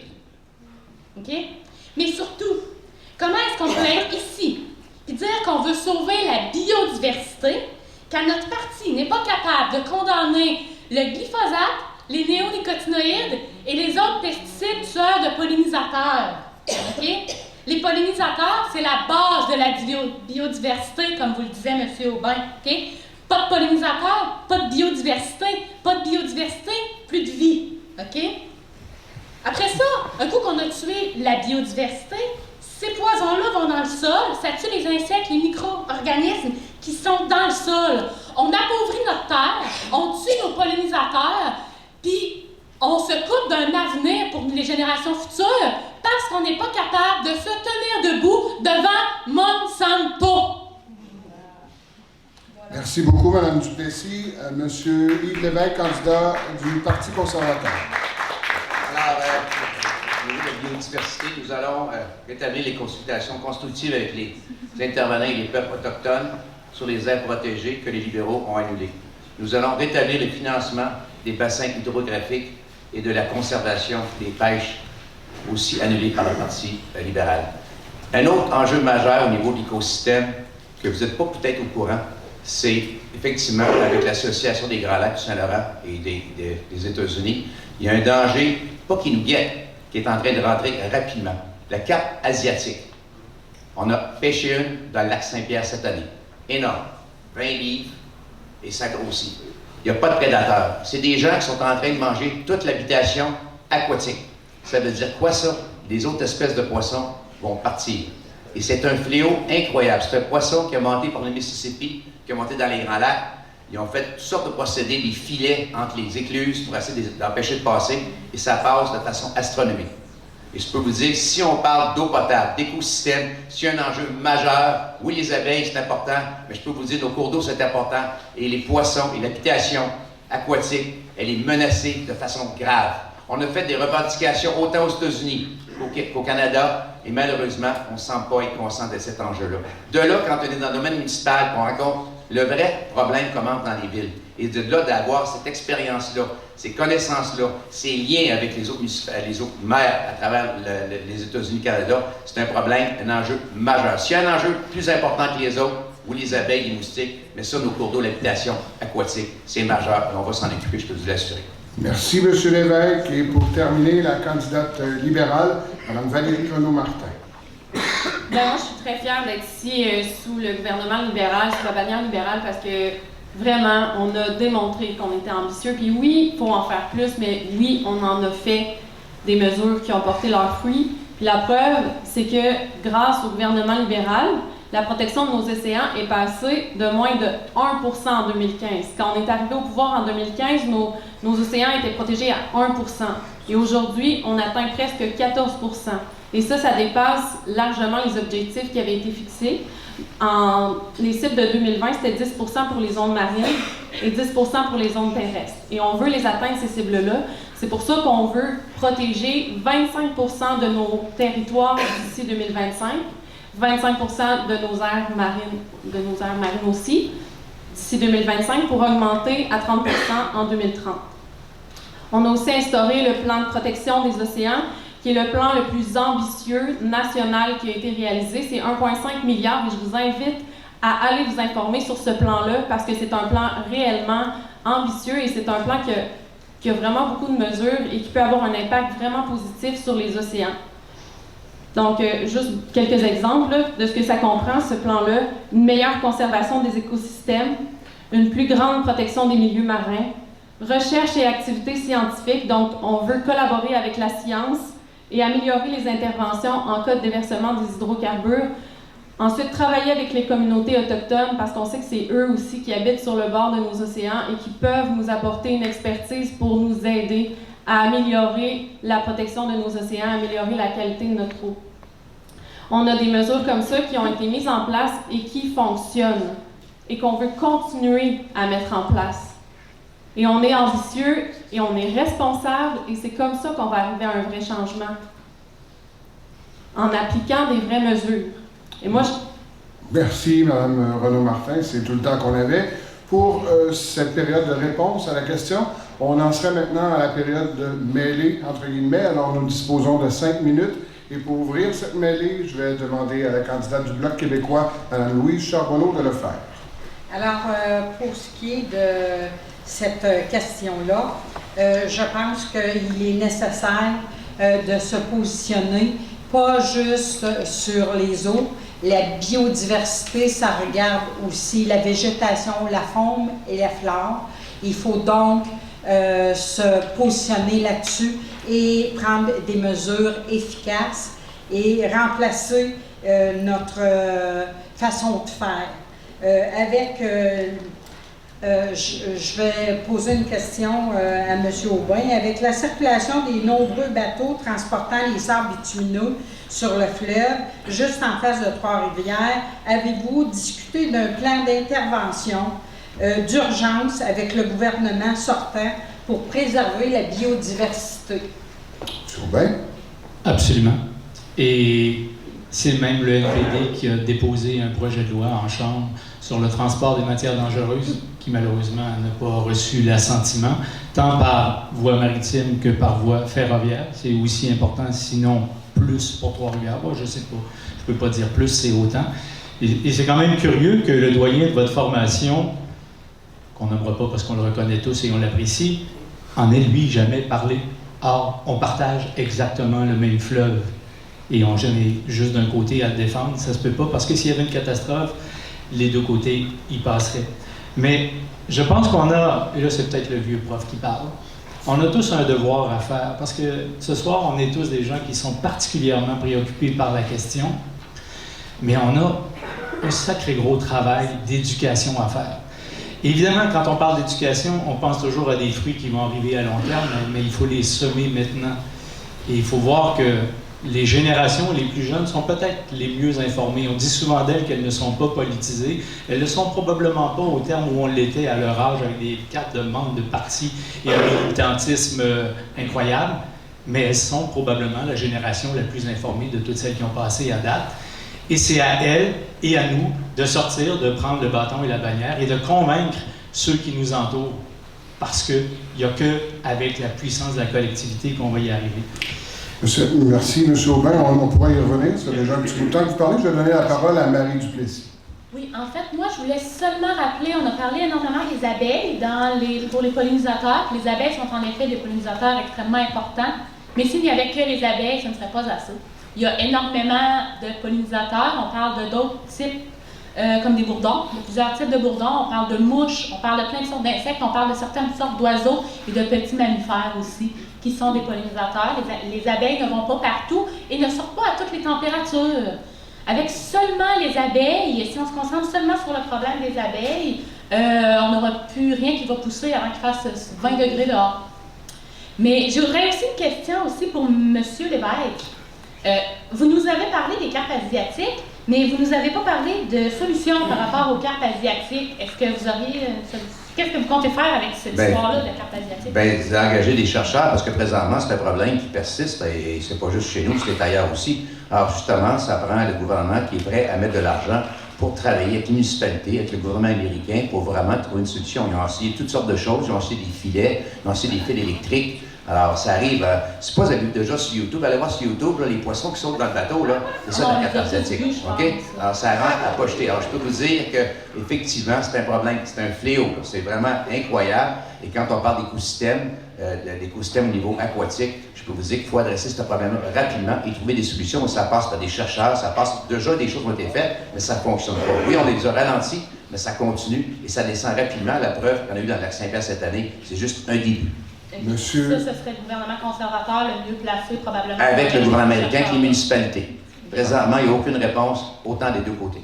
Monsieur Aubin, vous souhaitez intervenir? Oui, bien, je voulais réagir à la présentation de Mme Valérie Renaud-Martin sur les plans ambitieux du programme libéral que je reconnais. S'il y a une force au Parti libéral, c'est d'avoir des plans ambitieux. Mais pour ça, il faut les réélire 3 ou 4 mandats d'affilée. Alors, dans les plans ambitieux dont vous nous parlez, qu'est-ce qui s'appliquerait dans les 4 prochaines années? Madame Renaud-Martin. Bien, justement, si vous voulez qu'on continue, il faut nous réélire. Donc, ce qui s'appliquerait pour les 4 prochaines années, je pense que j'en ai très bien parlé. Là. Nous, c'est ce qu'on veut faire. On veut planter des graines. On les a plantées, ça fait 4 ans qu'on en plante. Puis là, on va récolter ce qu'on a semé, puis même plus. Puis le pays carboneutre, en 2050, moi, j'y crois vraiment. Et j'espère réellement qu'on va y arriver par les mesures concrètes que je vous ai énumérées depuis le début de la soirée. C'est des mesures qui ont prouvé leur efficacité, en passant par le prix sur la pollution.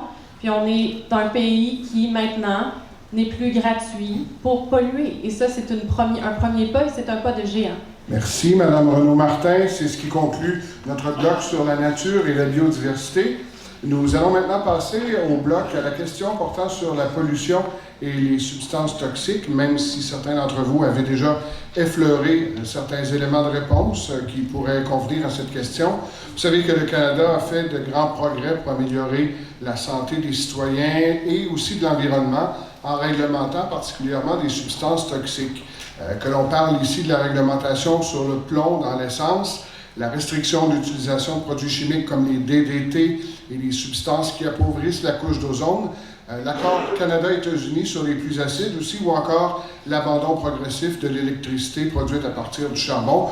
Voilà autant de mesures qui ont entraîné des impacts positifs majeurs sur la santé des Canadiens et aussi sur notre environnement. Ces mesures ont largement contribué à sauver des vies, à prévenir des maladies et aussi à économiser des milliards de dollars en soins de santé. Mais malgré cela, la pollution demeure encore un fléau et une cause importante de mortalité et de maladies au Canada. Nos lois, nos réglementations n'ont pas suivi le rythme d'apparition de nouvelles substances toxiques dans notre environnement, notamment les pesticides dans nos aliments et aussi les produits chimiques nocifs dans nos produits de consommation quotidiens. Plusieurs de ces substances toxiques ont démontré une corrélation positive avec certaines formes de cancer, des dommages génétiques, des problèmes de développement, certaines maladies chroniques aussi, et plusieurs autres effets néfastes sur la santé. Ces effets sont, je vous le rappelle, souvent plus graves chez les enfants et les personnes vulnérables. La loi canadienne sur la protection de l'environnement qui encadre cet enjeu n'a pas été mise à jour depuis 20 ans. La question au candidat est la suivante. Qu'est-ce que vous comptez faire pour mieux protéger les Canadiens et Canadiennes contre les effets des substances toxiques sur la santé et l'environnement? Vous engagez-vous à renforcer la loi canadienne sur la protection de l'environnement ainsi que la loi sur les produits antiparasitaires? Et le premier qui répondra à cette question sera le candidat néo-démocrate, M. Robert Aubin. Merci. Je pourrais répondre oui. Je vais quand même utiliser les 2 minutes qui me sont permises. Je pense qu'il est temps plus que jamais d'inscrire dans la loi le droit à un environnement sain. Ça a l'air de nouveauté. Je vous rappellerai qu'en 2010, Jack Layton avait proposé exactement cela. Et avec une telle conviction qu'il avait réussi, alors qu'il n'était pas un parti au pouvoir, à rassembler suffisamment de voix à la Chambre des communes pour que le projet de loi soit accepté. Pourquoi ce n'est pas en place 20 ans plus tard et pourquoi on n'en récolte pas le fruit maintenant? Parce qu'à l'époque, les conservateurs ont bloqué le projet de loi au Sénat. Les mêmes conservateurs qui ont bloqué récemment le projet de loi de Roméo Saganache pour faire en sorte que les droits autochtones soient reconnus en cohérence avec le traité international qu'on a signé à l'ONU. J'ai peu d'espoir d'être capable de réformer le Sénat. Mais ça, il faut que ça cesse. Il faut qu'une assemblée de non-élus n'ait plus le droit de renverser des projets de loi qui sont votés à la majorité, pas toujours à l'unanimité, par la Chambre des élus, que sont la Chambre des communes. Et ça, c'était un projet de loi d'un député, et non pas d'un député au gouvernement. Alors, quand on veut me dire qu'un député d'opposition, ça sert à rien, bien, on n'a pas compris le système démocratique. Ça sert d'abord à rendre le gouvernement imputable, ce qui n'est pas rien. Ça permet aussi de déposer des projets de loi privés qui pourraient solutionner ce type de projet-là. Le projet de loi de Jack Layton prévoyait une réduction des gaz à effet de serre de 25 % par rapport à 1990 pour 2020. Ce serait comme fait. Merci. Et ça Merci, M. Aubin. Ça passe vite 2 minutes, surtout quand on a des anecdotes à raconter. La parole est maintenant à la candidate du Parti vert, Marie Duplessis.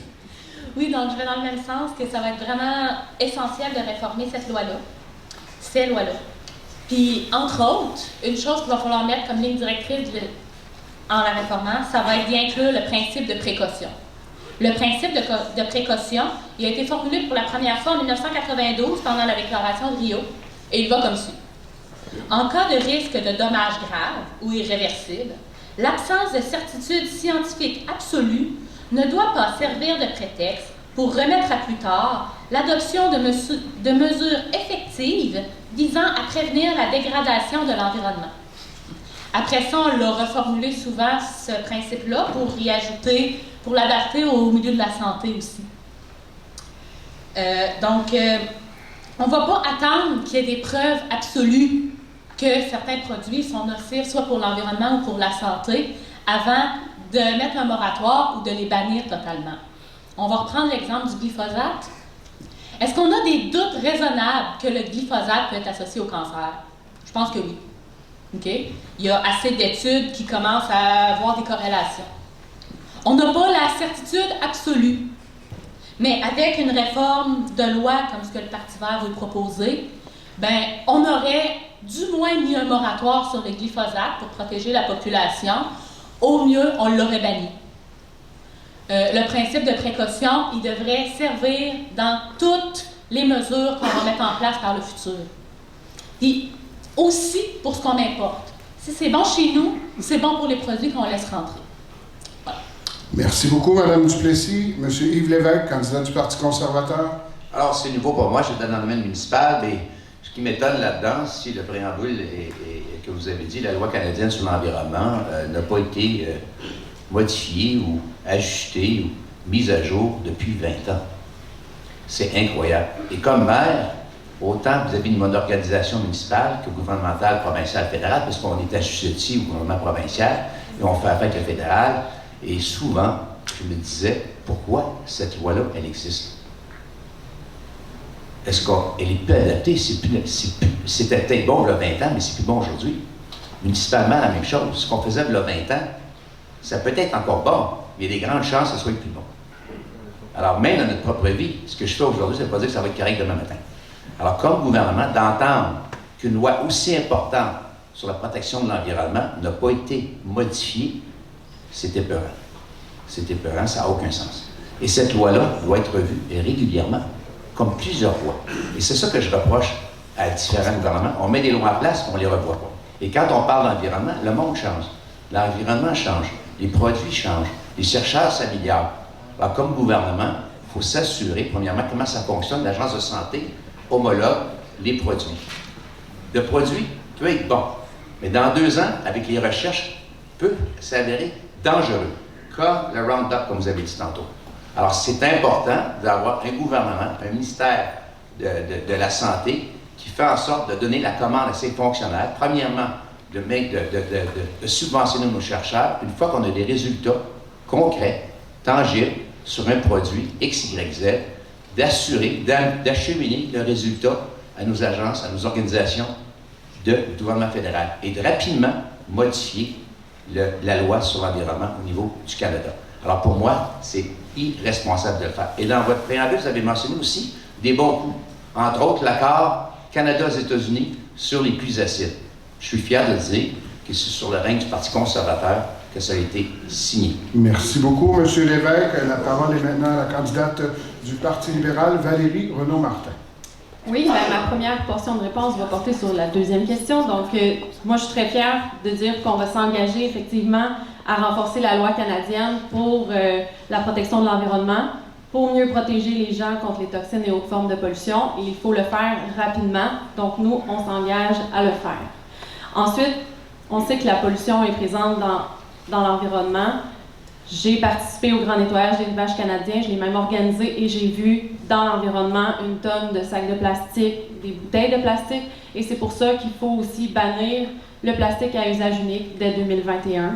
On a déjà fait un premier pas, on a interdit les produits à microbilles qui se retrouvaient dans nos lacs et notre eau et qui étaient nocifs pour notre environnement et nos écosystèmes. Donc ça, on a déjà fait ça, donc on a banni la fabrication et l'usage de ces produits-là. On a aussi un plan de rénovation verte qui cible 1,5 million de maisons parce qu'on sait que la pollution provient aussi de nos constructions. Donc, ce qu'on souhaite, c'est diminuer la pollution par la construction en stimulant la rénovation de nos maisons, mais avec des rénovations plus vertes. Donc, on a un plan pour ça. On a aussi interdit l'importation, la vente, l'utilisation et l'exportation de l'amiante. Donc, ça aussi, c'est un pas qu'on a fait. Et on va continuer aussi à interdire les centrales au charbon comme je l'ai dit au début, d'ici 2030, on veut qu'il n'y en ait plus du tout, donc l'élimination complète des centrales au charbon qui va améliorer la qualité de notre air. Merci beaucoup, Mme Renaud-Martin. Et pour conclure sur ce sujet, la candidate du Bloc québécois, Mme Louise Charbonneau. Alors, bien sûr que le Bloc québécois va s'engager à appuyer le renforcement de toutes les lois qui seront bénéfiques pour l'environnement et stopperont les effets néfastes sur le climat. Il faudra qu'Ottawa prenne acte des leçons des scientifiques et ne pas les ignorer. Il ne faut pas attendre les dommages qui soient irréparables pour agir. Il y a un constat à faire parce que le fédéral n'a pas appliqué le principe de précaution en matière de pollution toxique. Il est responsable de la crise actuelle. Cela ne doit pas se reproduire. Le Bloc demandera donc une étude approfondie en vue d'introduire le principe de précaution dans toutes les étapes de processus fédéral d'approbation de mise à jour de la loi canadienne de la protection de l'environnement. À la dernière législation, c'est les députés du Bloc québécois qui sont prononcés en faveur de l'inclusion du droit environnemental dans la loi canadienne. Pourquoi le Canada ne l'a pas fait avant? Avec de tels droits dans la loi canadienne, les droits des personnes, des citoyens pourraient avoir notamment accès à l'information dont ils ont besoin pour être renseignés au sujet des décisions et des actions qui sont prises par le gouvernement fédéral.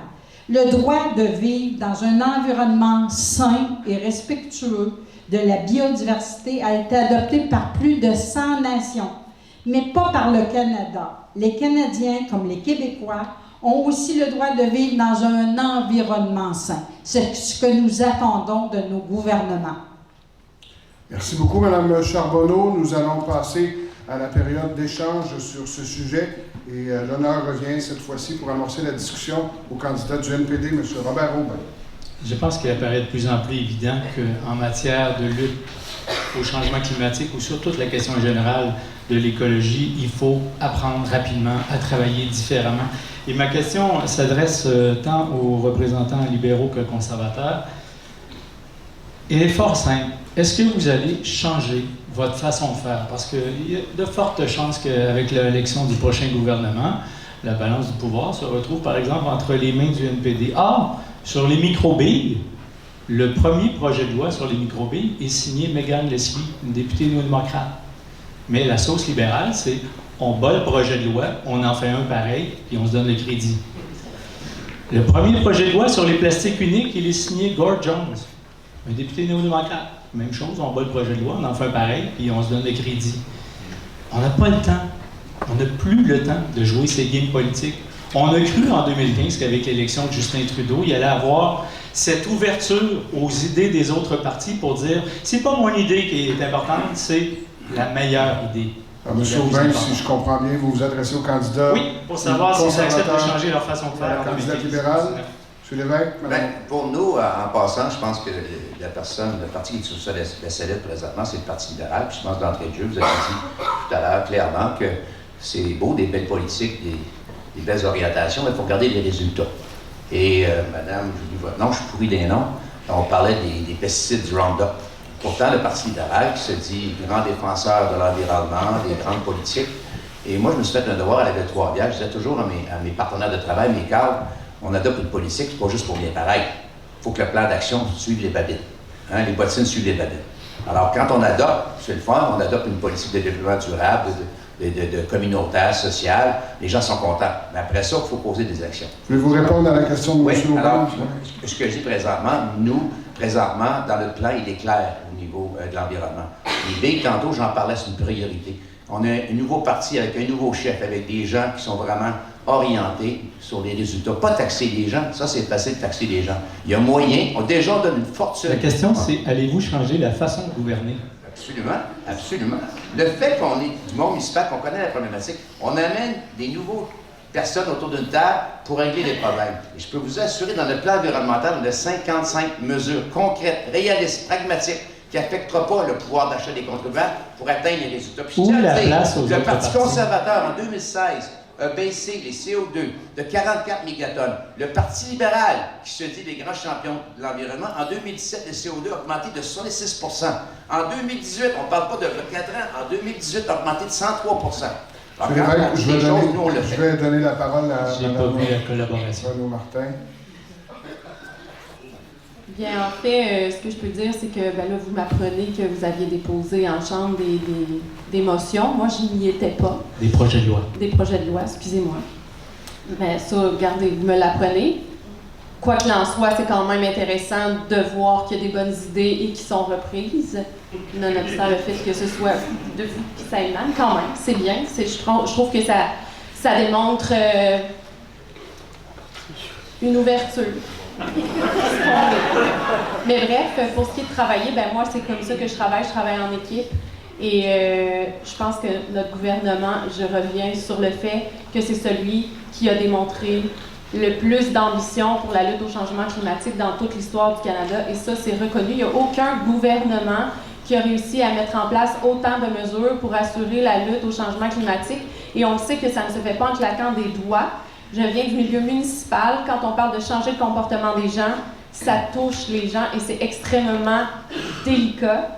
Et on ne peut pas faire des mesures extrêmes qui vont changer le comportement des gens du jour au lendemain. Ça ne fonctionne pas. Il faut y aller progressivement, mais il faut être ambitieux. Et je pense qu'on ne peut pas être en désaccord avec de l'ambition. Et c'est comme ça qu'on va arriver à des mesures qui fonctionnent et c'est comme ça qu'on va arriver à un vrai changement. Et là, on le voit, il y a des gens qui vont dans les rues. On a vu qu'il y a une marche, qu'il y a eu une belle couverture ici à Trois-Rivières, 4000 personnes qui ont marché dans les rues. Ça, c'est des choses comme ça qui vont nous donner la légitimité comme politiciens de mettre en application ces mesures-là qui vont changer le comportement des gens. Merci, Madame. Mais il faut commencer quelque part. Merci, Madame Renaud-Martin. Madame Charbonneau, Madame Duplessis, quelqu'un souhaite Madame Duplessis? Oui, bien en fait, moi, je voulais juste faire un petit rappel de l'actualité de 2017. Alors que tous les pays d'Europe, ceux qui n'ont pas interdit le glyphosate, avaient redonné leur approbation pour 5 ans, le gouvernement canadien, lui, a reconduit l'autorisation du glyphosate pour 15 ans. Pourquoi? Je ne sais pas. Ça va? On ne peut pas décider. Écoutez, le temps est écoulé pour ça. Malheureusement, non. Je vous demandais de ne pas hésiter à me faire signe pour prendre la parole. Il reste aussi un bloc de questions qui sera la question du public pour le faire. Donc, si vous souhaitez intervenir, n'hésitez pas à me faire signe pour qu'on interrompe. Parce que moi, je peux les laisser continuer là, si personne ne se manifeste. Nous allons passer à la dernière question de ce soir, et non la moindre, parce que c'est la question du public. Et pourquoi je dis la question du public? C'est parce qu'il n'y en aura qu'une. Le comité a décidé de fonctionner ainsi pour donner à cette question le même temps d'exposition, permettez-moi l'expression, que les 4 grands blocs principaux. Et on constate aussi que lors des 4 grands blocs, ça ratissait quand même assez large. Donc, nous allons permettre aux candidats de s'exprimer avec le même temps de réponse et le même temps de mêler sur la question du public. On vous demandait à l'entrée de formuler une question pour nos candidats. Alors, Lauriane, qui est un peu comme une Angela Gallagher, la soirée. Ah oui, se retrouvent également dans cette boîte les questions des personnes qui avaient envoyé leurs questions par courriel. Environnement Mauricie et les partenaires avaient lancé cette invitation. Alors, nous avons une question. On ne sait pas de qui elle nous vient, mais je vais vous faire lecture de la question et je vais ensuite donner que pour l'ordre de réponse pour cette dernière question, nous allons commencer par la candidate du Parti vert. La question est la suivante. Elle est très claire et je veux que les candidats en prennent bien note pour être, pardonnez-moi l'expression, target sur la question. Vous engagez-vous à cesser le financement de l'industrie pétrolière? Ben, honnêtement, je ne sais pas comment répondre oui en 2 minutes. Je vais manquer de synonymes. Donc, vous allez le convenir parce que, voilà. Oui. Puis, je veux rappeler que le Parti Parti vert s'est opposé au projet de Kinder Morgan. Je veux rappeler que le Parti vert est le seul parti, encore à ce jour, à s'opposer fermement à GNL Québec. Le Parti vert s'opposera envers et contre tout à un oléoduc dans le Saint-Laurent, qui passerait par Trois-Rivières et qui risquerait aussi une marée noire, en plus de continuer à encourager l'émission de GES.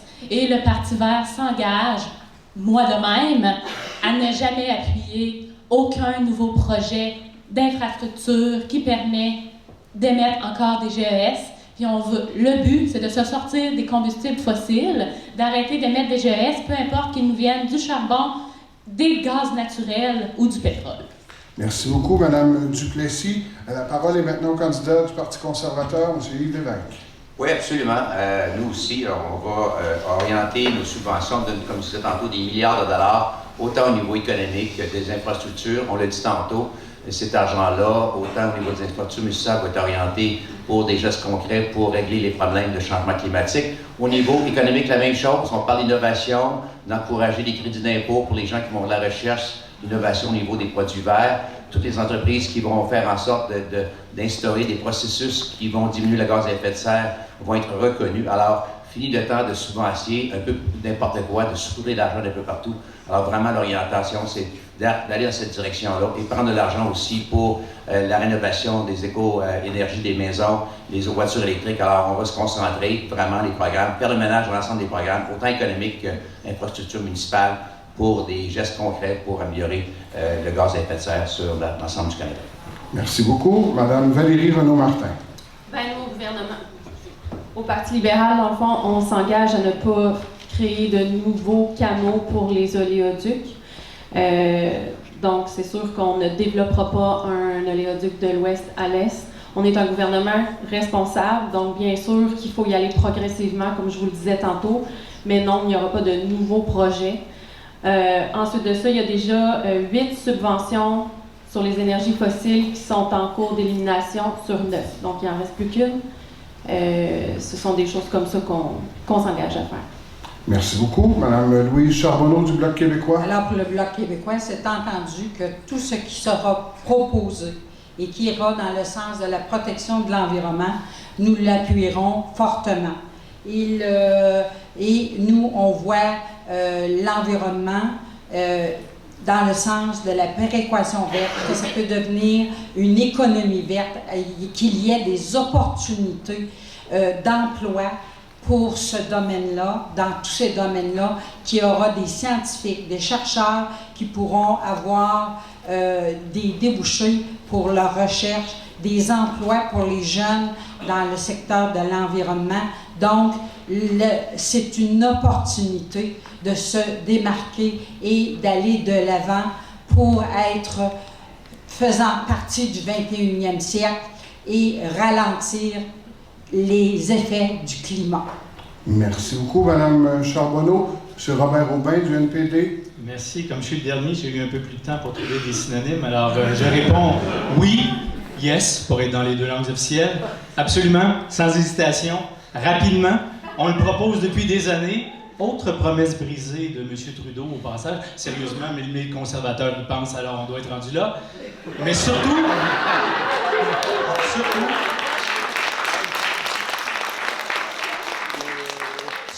il faut que notre lutte au changement climatique soit pas constamment synonyme de mesures par lesquelles on va piger dans vos poches pour les financer.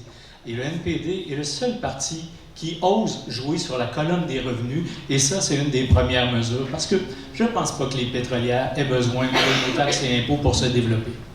Merci, M. Aubin. Nous allons passer à une période d'échange sur le sujet. Si vous le souhaitez, je vous dis qu'on est un petit peu en avance sur notre horaire, donc si vous êtes efficace dans la mêlée, on pourra peut-être poser une deuxième question du public. Vous avez répondu de façon admirable. Alors, s'il y a une mêlée, elle doit être amorcée par la candidate du Parti vert, Mme Duplessis. Parfait. Bien, premièrement, je pense au départ que j'avais peut-être pas bien compris la question, parce que tous mes adversaires ont répondu oui. Donc, voilà, peut-être qu'il faudrait la reformuler autrement, elle était peut-être pas claire. Je rappelle que c'est une question du public, là. C'est une question que les gens ont dit en quelque sorte. On la rappelle, c'est est-ce que vous êtes prêts à cesser Le financement des industries des pétrolières. industries pétrolières. D'accord. Honnêtement, je pouvais passer le mot, je vais encore pas les mots. Je vais trouver un autre synonyme, Kinder Morgan. Corridor énergétique. Voilà, la parole est à mes opposants libéraux et conservateurs. M. Lévesque, Puis j'aurais GNL Québec pour Madame Dubloc aussi. corridor énergétique, ça... Bon, bien, la question a été clairement répondue. Est-ce qu'on va prendre de l'argent, comme le gouvernement libéral a fait pour acheter un vieux pipeline de 60 ans, qui est désuet, et que personne ne voulait acheter à 4,5 milliards d'argent en disant qu'on prône l'environnement? Nous, ce qu'on a dit, on a un plan clair, crédible, qui fait en sorte que la capacité, le coût de la vie des contribuables ne sera pas affecté. C'est réorienter nos programmes de subvention en fonction de l'énergie verte, en fonction de l'innovation, en fonction d'aider les citoyens à acheter des véhicules électriques. C'est notre priorité.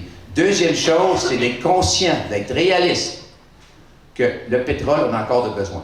Et tantôt, vous l'avez dit, Madame Charbonneau, les tracts de chemin de fer, c'est dangereux. Le lac mégantique, on a vécu le lac mégantique, du pétrole.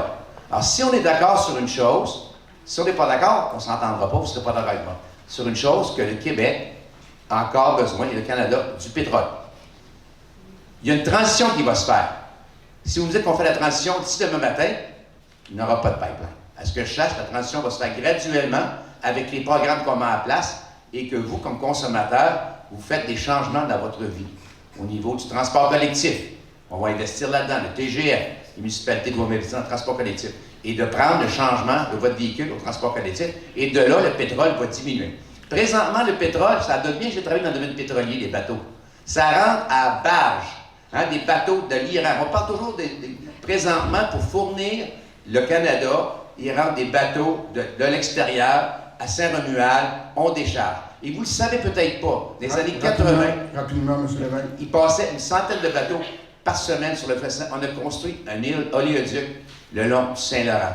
Et là, on transporte le même pétrole qui met aucun gaz à effet de serre, puisque les bateaux servaient des gaz à effet de serre, dans un tuyau qui dessert la ville de Montréal. Et ça n'a aucun impact au niveau du gaz à effet de serre. C'est le moyen le plus sécuritaire qui cause de moins d'effets sur le gaz à effet de serre, tant aussi longtemps qu'on aura besoin du pétrole. Merci, M. Lévesque. M. Robert Aubin. Ben, pour une fois, c'est presque triste, mais je vais être d'accord avec une portion de la réponse du candidat conservateur. Effectivement, le pétrole ne va pas disparaître demain matin. J'espère après-demain, mais demain matin, on est assez d'accord là-dessus. Mais on va s'entendre qu'on ne manque pas de pétrole non plus, même s'il ne vient pas d'Iran. Là, on s'entend là-dessus aussi, j'espère. Et ce qu'il faut surtout dire, c'est que ce que nous propose le Parti conservateur, c'est de développer l'industrie pétrolière de l'Ouest canadien, qui est de loin de toutes les formes de pétrole la plus polluante qui existe. Alors pendant cette période de transition-là, je suis capable de faire avec le fait que le pétrole que je vais consommer demain vienne de l'extérieur, si c'est du pétrole conventionnel, qui est déjà moins polluant, même en comptabilisant la dépense de carbone pour le transport par navire. Mais de grâce, les sables bitumineux, laissons-le dans le sol. Merci, M. Aubin. Mme Charbonneau, vous souhaitez intervenir?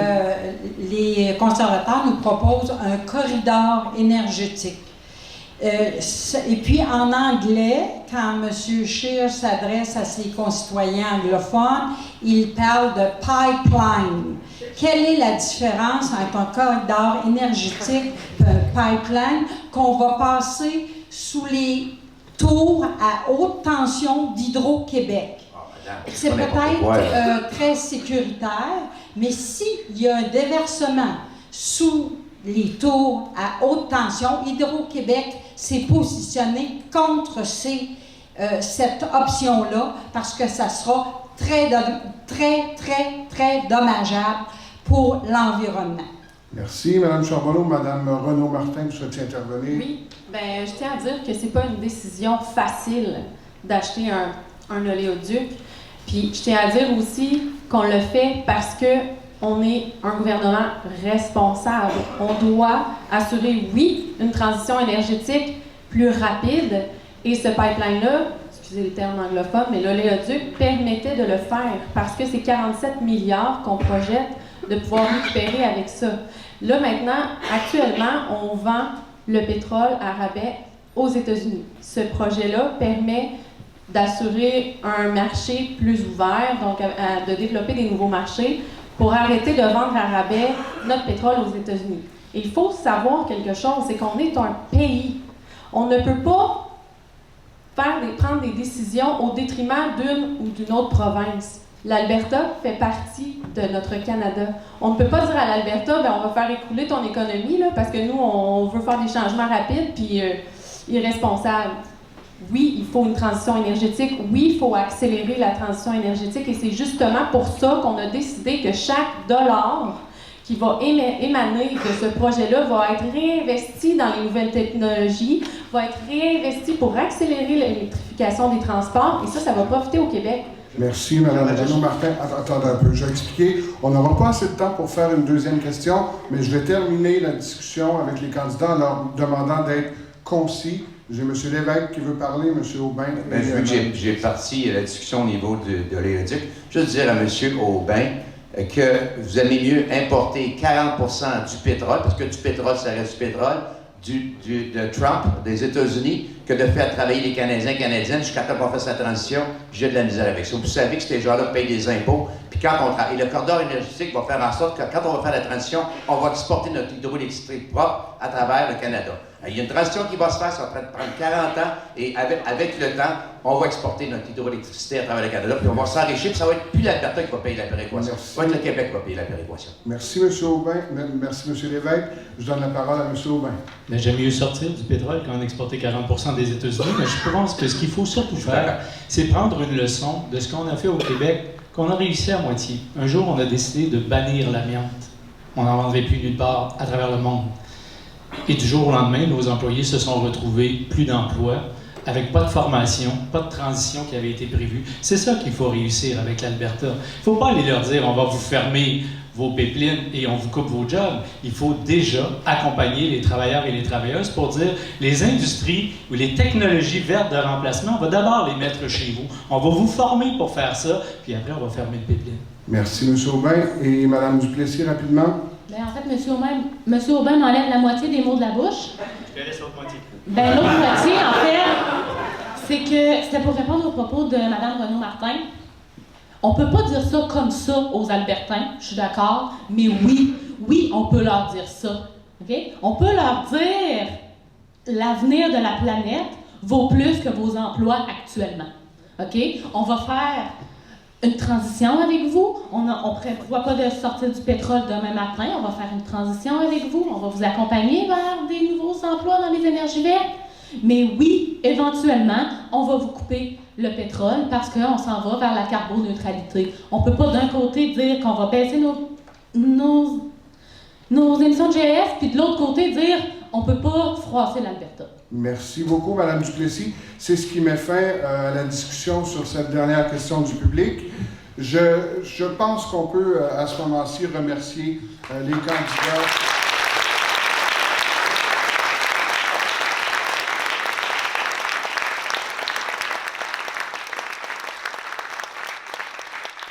Et je vais le permettre, comme c'était prévu dans le plan initial, 1 minute de conclusion. Vous savez qu'il y avait 1 minute de présentation au tout début. Alors, nous allons faire 1 minute de conclusion.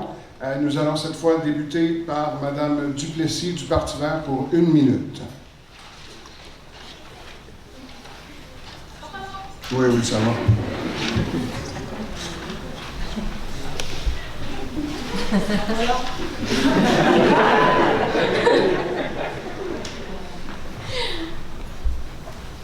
OK, bon, donc, d'accord. Donc, j'ai été très heureuse d'être ici ce soir, comme probablement tout le monde va vous le dire, mais j'ai été aussi très heureuse que ce débat-là ait eu lieu. OK? Il y a encore en 2015, je pense pas, à ma connaissance, qu'il y avait eu un débat qui portait que sur les enjeux environnementaux, puis clairement pas aux élections d'avant puis aux élections d'avant. Okay? Je pense que ça démontre un éveil de la population, mais aussi un vrai changement dans la façon qu'on veut concevoir la politique, puis inclure l'environnement là-dedans. Donc pour ça, je voudrais vous dire merci. Merci d'avoir été là. Merci aux organisateurs, aux gens qui ont fait que ce débat-là a pu avoir lieu. Puis merci à toutes vous qui êtes présents, mais toutes vous aussi qui avez à cœur l'environnement, puis qui voulez vraiment changer les choses. Okay? C'est à cause de ça que vous pouvez me donner confiance qu'on va réussir à gagner notre combat contre la crise climatique. OK? Donc, je profite de ce moment-là pour vous demander de voter. Pour qui le choix vous reviendra, mais de voter. On n'a plus le temps pour votre inaction, pour de l'abstinence de vote. Okay? Merci beaucoup, Mme Duplessis. 1 minute, c'est très court. Monsieur Yves Lévesque, en conclusion. En conclusion, vous savez qu'on a le même objectif tout le monde, c'est le chemin pour y rendre qui est différent. Il y en a qui veulent y rendre de façon rapide, ça serait irréaliste de le faire. On est tous d'accord, dépendant des gens, il y a une transition. Tout le monde dit qu'il y a une transition, va en avoir une transition. Qui va faire cette transition-là? Ça va être les consommateurs. Nous, on a un rôle à jouer, je vais donner les grands enjeux qu'on va s'intervenir, mais vous avez un rôle à jouer. Et nous, ce qu'on dit, la taxe sur le carbone, quand vous avez entendu le gouvernement, c'est toujours épeurant qui vous dit on va vous taxer puis ça ne vous coûtera rien. La taxe sur l'essence qui est rendue 37 cents le litre, est-ce pour aller sur les routes? Est-ce que nous aurons sur la bonne condition? Non. On a le gouvernement qui est pragmatique et réaliste. On ne va pas baisser votre qualité de vie monétaire. La taxe sur le carbone, on parle, les experts parlent de 300 $ la tonne. 20 sous au Québec, là, 20 $, c'est 4 sous le litre. Est-ce que vous avez vu des changements sur l'environnement depuis qu'on a payé 4 sous depuis 4 ans? Non. Les programmes sont mal adaptés. Alors, encore une fois, nous, on veut atteindre le même objectif de façon pragmatique, en réorientant nos programmes de subvention pour des innovations, pour des entreprises vertes, mais encore une fois, de façon logique et intelligente. Et la transition, on va la faire, mais sans taxer les gens. Merci. Merci beaucoup, M. Lévesque. Mme Valérie Renaud-Martin du Parti libéral. Bien, je vous remercie pour votre respect, parce qu'il y a sûrement des opinions que vous aviez peut-être différentes de nous. Donc, vous avez fait preuve de beaucoup de respect. Pour ça, je vous en remercie. Moi, ce que je vous offre, c'est de construire ensemble. Donc, vous m'avez entendu vous proposer des actions et je serai là pour vous écouter, pour vous entendre, pour entendre vos préoccupations et les porter à Ottawa. Parce que les actions qu'on pose comme politiciens, bien, ça part aussi de la communauté. L'exemple de la communauté bleue à Trois-Rivières, bien, ça a émané de la communauté. C'est des citoyens et des citoyennes qui y croyaient, qu'on a pu mettre ça en place et qui a fonctionné. Et on peut faire la même chose à Ottawa. Donc moi, je veux être votre voix et je veux assurer un leadership positif. Je crois qu'en politique, le but, l'important, ce n'est pas de diviser, mais c'est d'unir. Et c'est ça qui fonctionne et qui apporte un succès. Merci beaucoup, Mme Renaud-Martin. La parole est maintenant à la candidate du Bloc québécois, Mme Louise Charbonneau. Merci. Alors, merci à tout le monde de votre attention ce soir. Pour nous, le Bloc québécois, l'environnement, c'est plus qu'une plateforme électorale, c'est un mode de vie, c'est un droit pour tous. Les jeunes, les moins jeunes ont le droit de vivre dans un environnement sain, dans un monde riche de biodiversité. Au Bloc québécois, nous allons défendre les intérêts du Québec. Nous allons défendre nos rivières, nos fleuves, nos forêts, nos berges, nos producteurs agricoles, notre santé, notre avenir. Le Bloc, c'est nous, c'est l'environnement, c'est nous aussi. Merci beaucoup, Mme Charbonneau. Et pour terminer, le candidat du nouveau Parti démocratique, M. Robert Aubin. Merci. J'ai toujours dit, et j'espère que ce sera encore vrai après ce débat, que j'avais autour de la table pas d'ennemis, mais des adversaires, ce qui est tout à fait normal dans la course politique. Cependant, soyons honnêtes, là, c'est pas vrai qu'on a tous les mêmes objectifs, là. Et c'est pas vrai qu'il existe une voie rapide puis une voie lente, puis que c'est la seule chose qui nous différencie. Et si c'était la même et que j'avais pas compris, je vous rappelle que le GIEC nous dit qu'il nous reste 11 ans. Alors la voie lente, on n'a pas le temps. Alors il va falloir être audacieux, il va falloir aller rapidement. Et j'ai été élu la première fois en 2011 avec Jack Layton, qui avait un slogan tout simple et qui est au cœur de mon engagement. Travaillons ensemble. Merci beaucoup, M. Aubin. C'est ce qui conclut ce débat à saveur environnementale. J'ai remercié tout à l'heure les candidats pour la discipline, pour le respect dont ils ont fait preuve, pour le sérieux avec lequel aussi vous avez assumé la préparation envers ce débat. Je pense qu'on peut, pour une dernière fois ce soir, remercier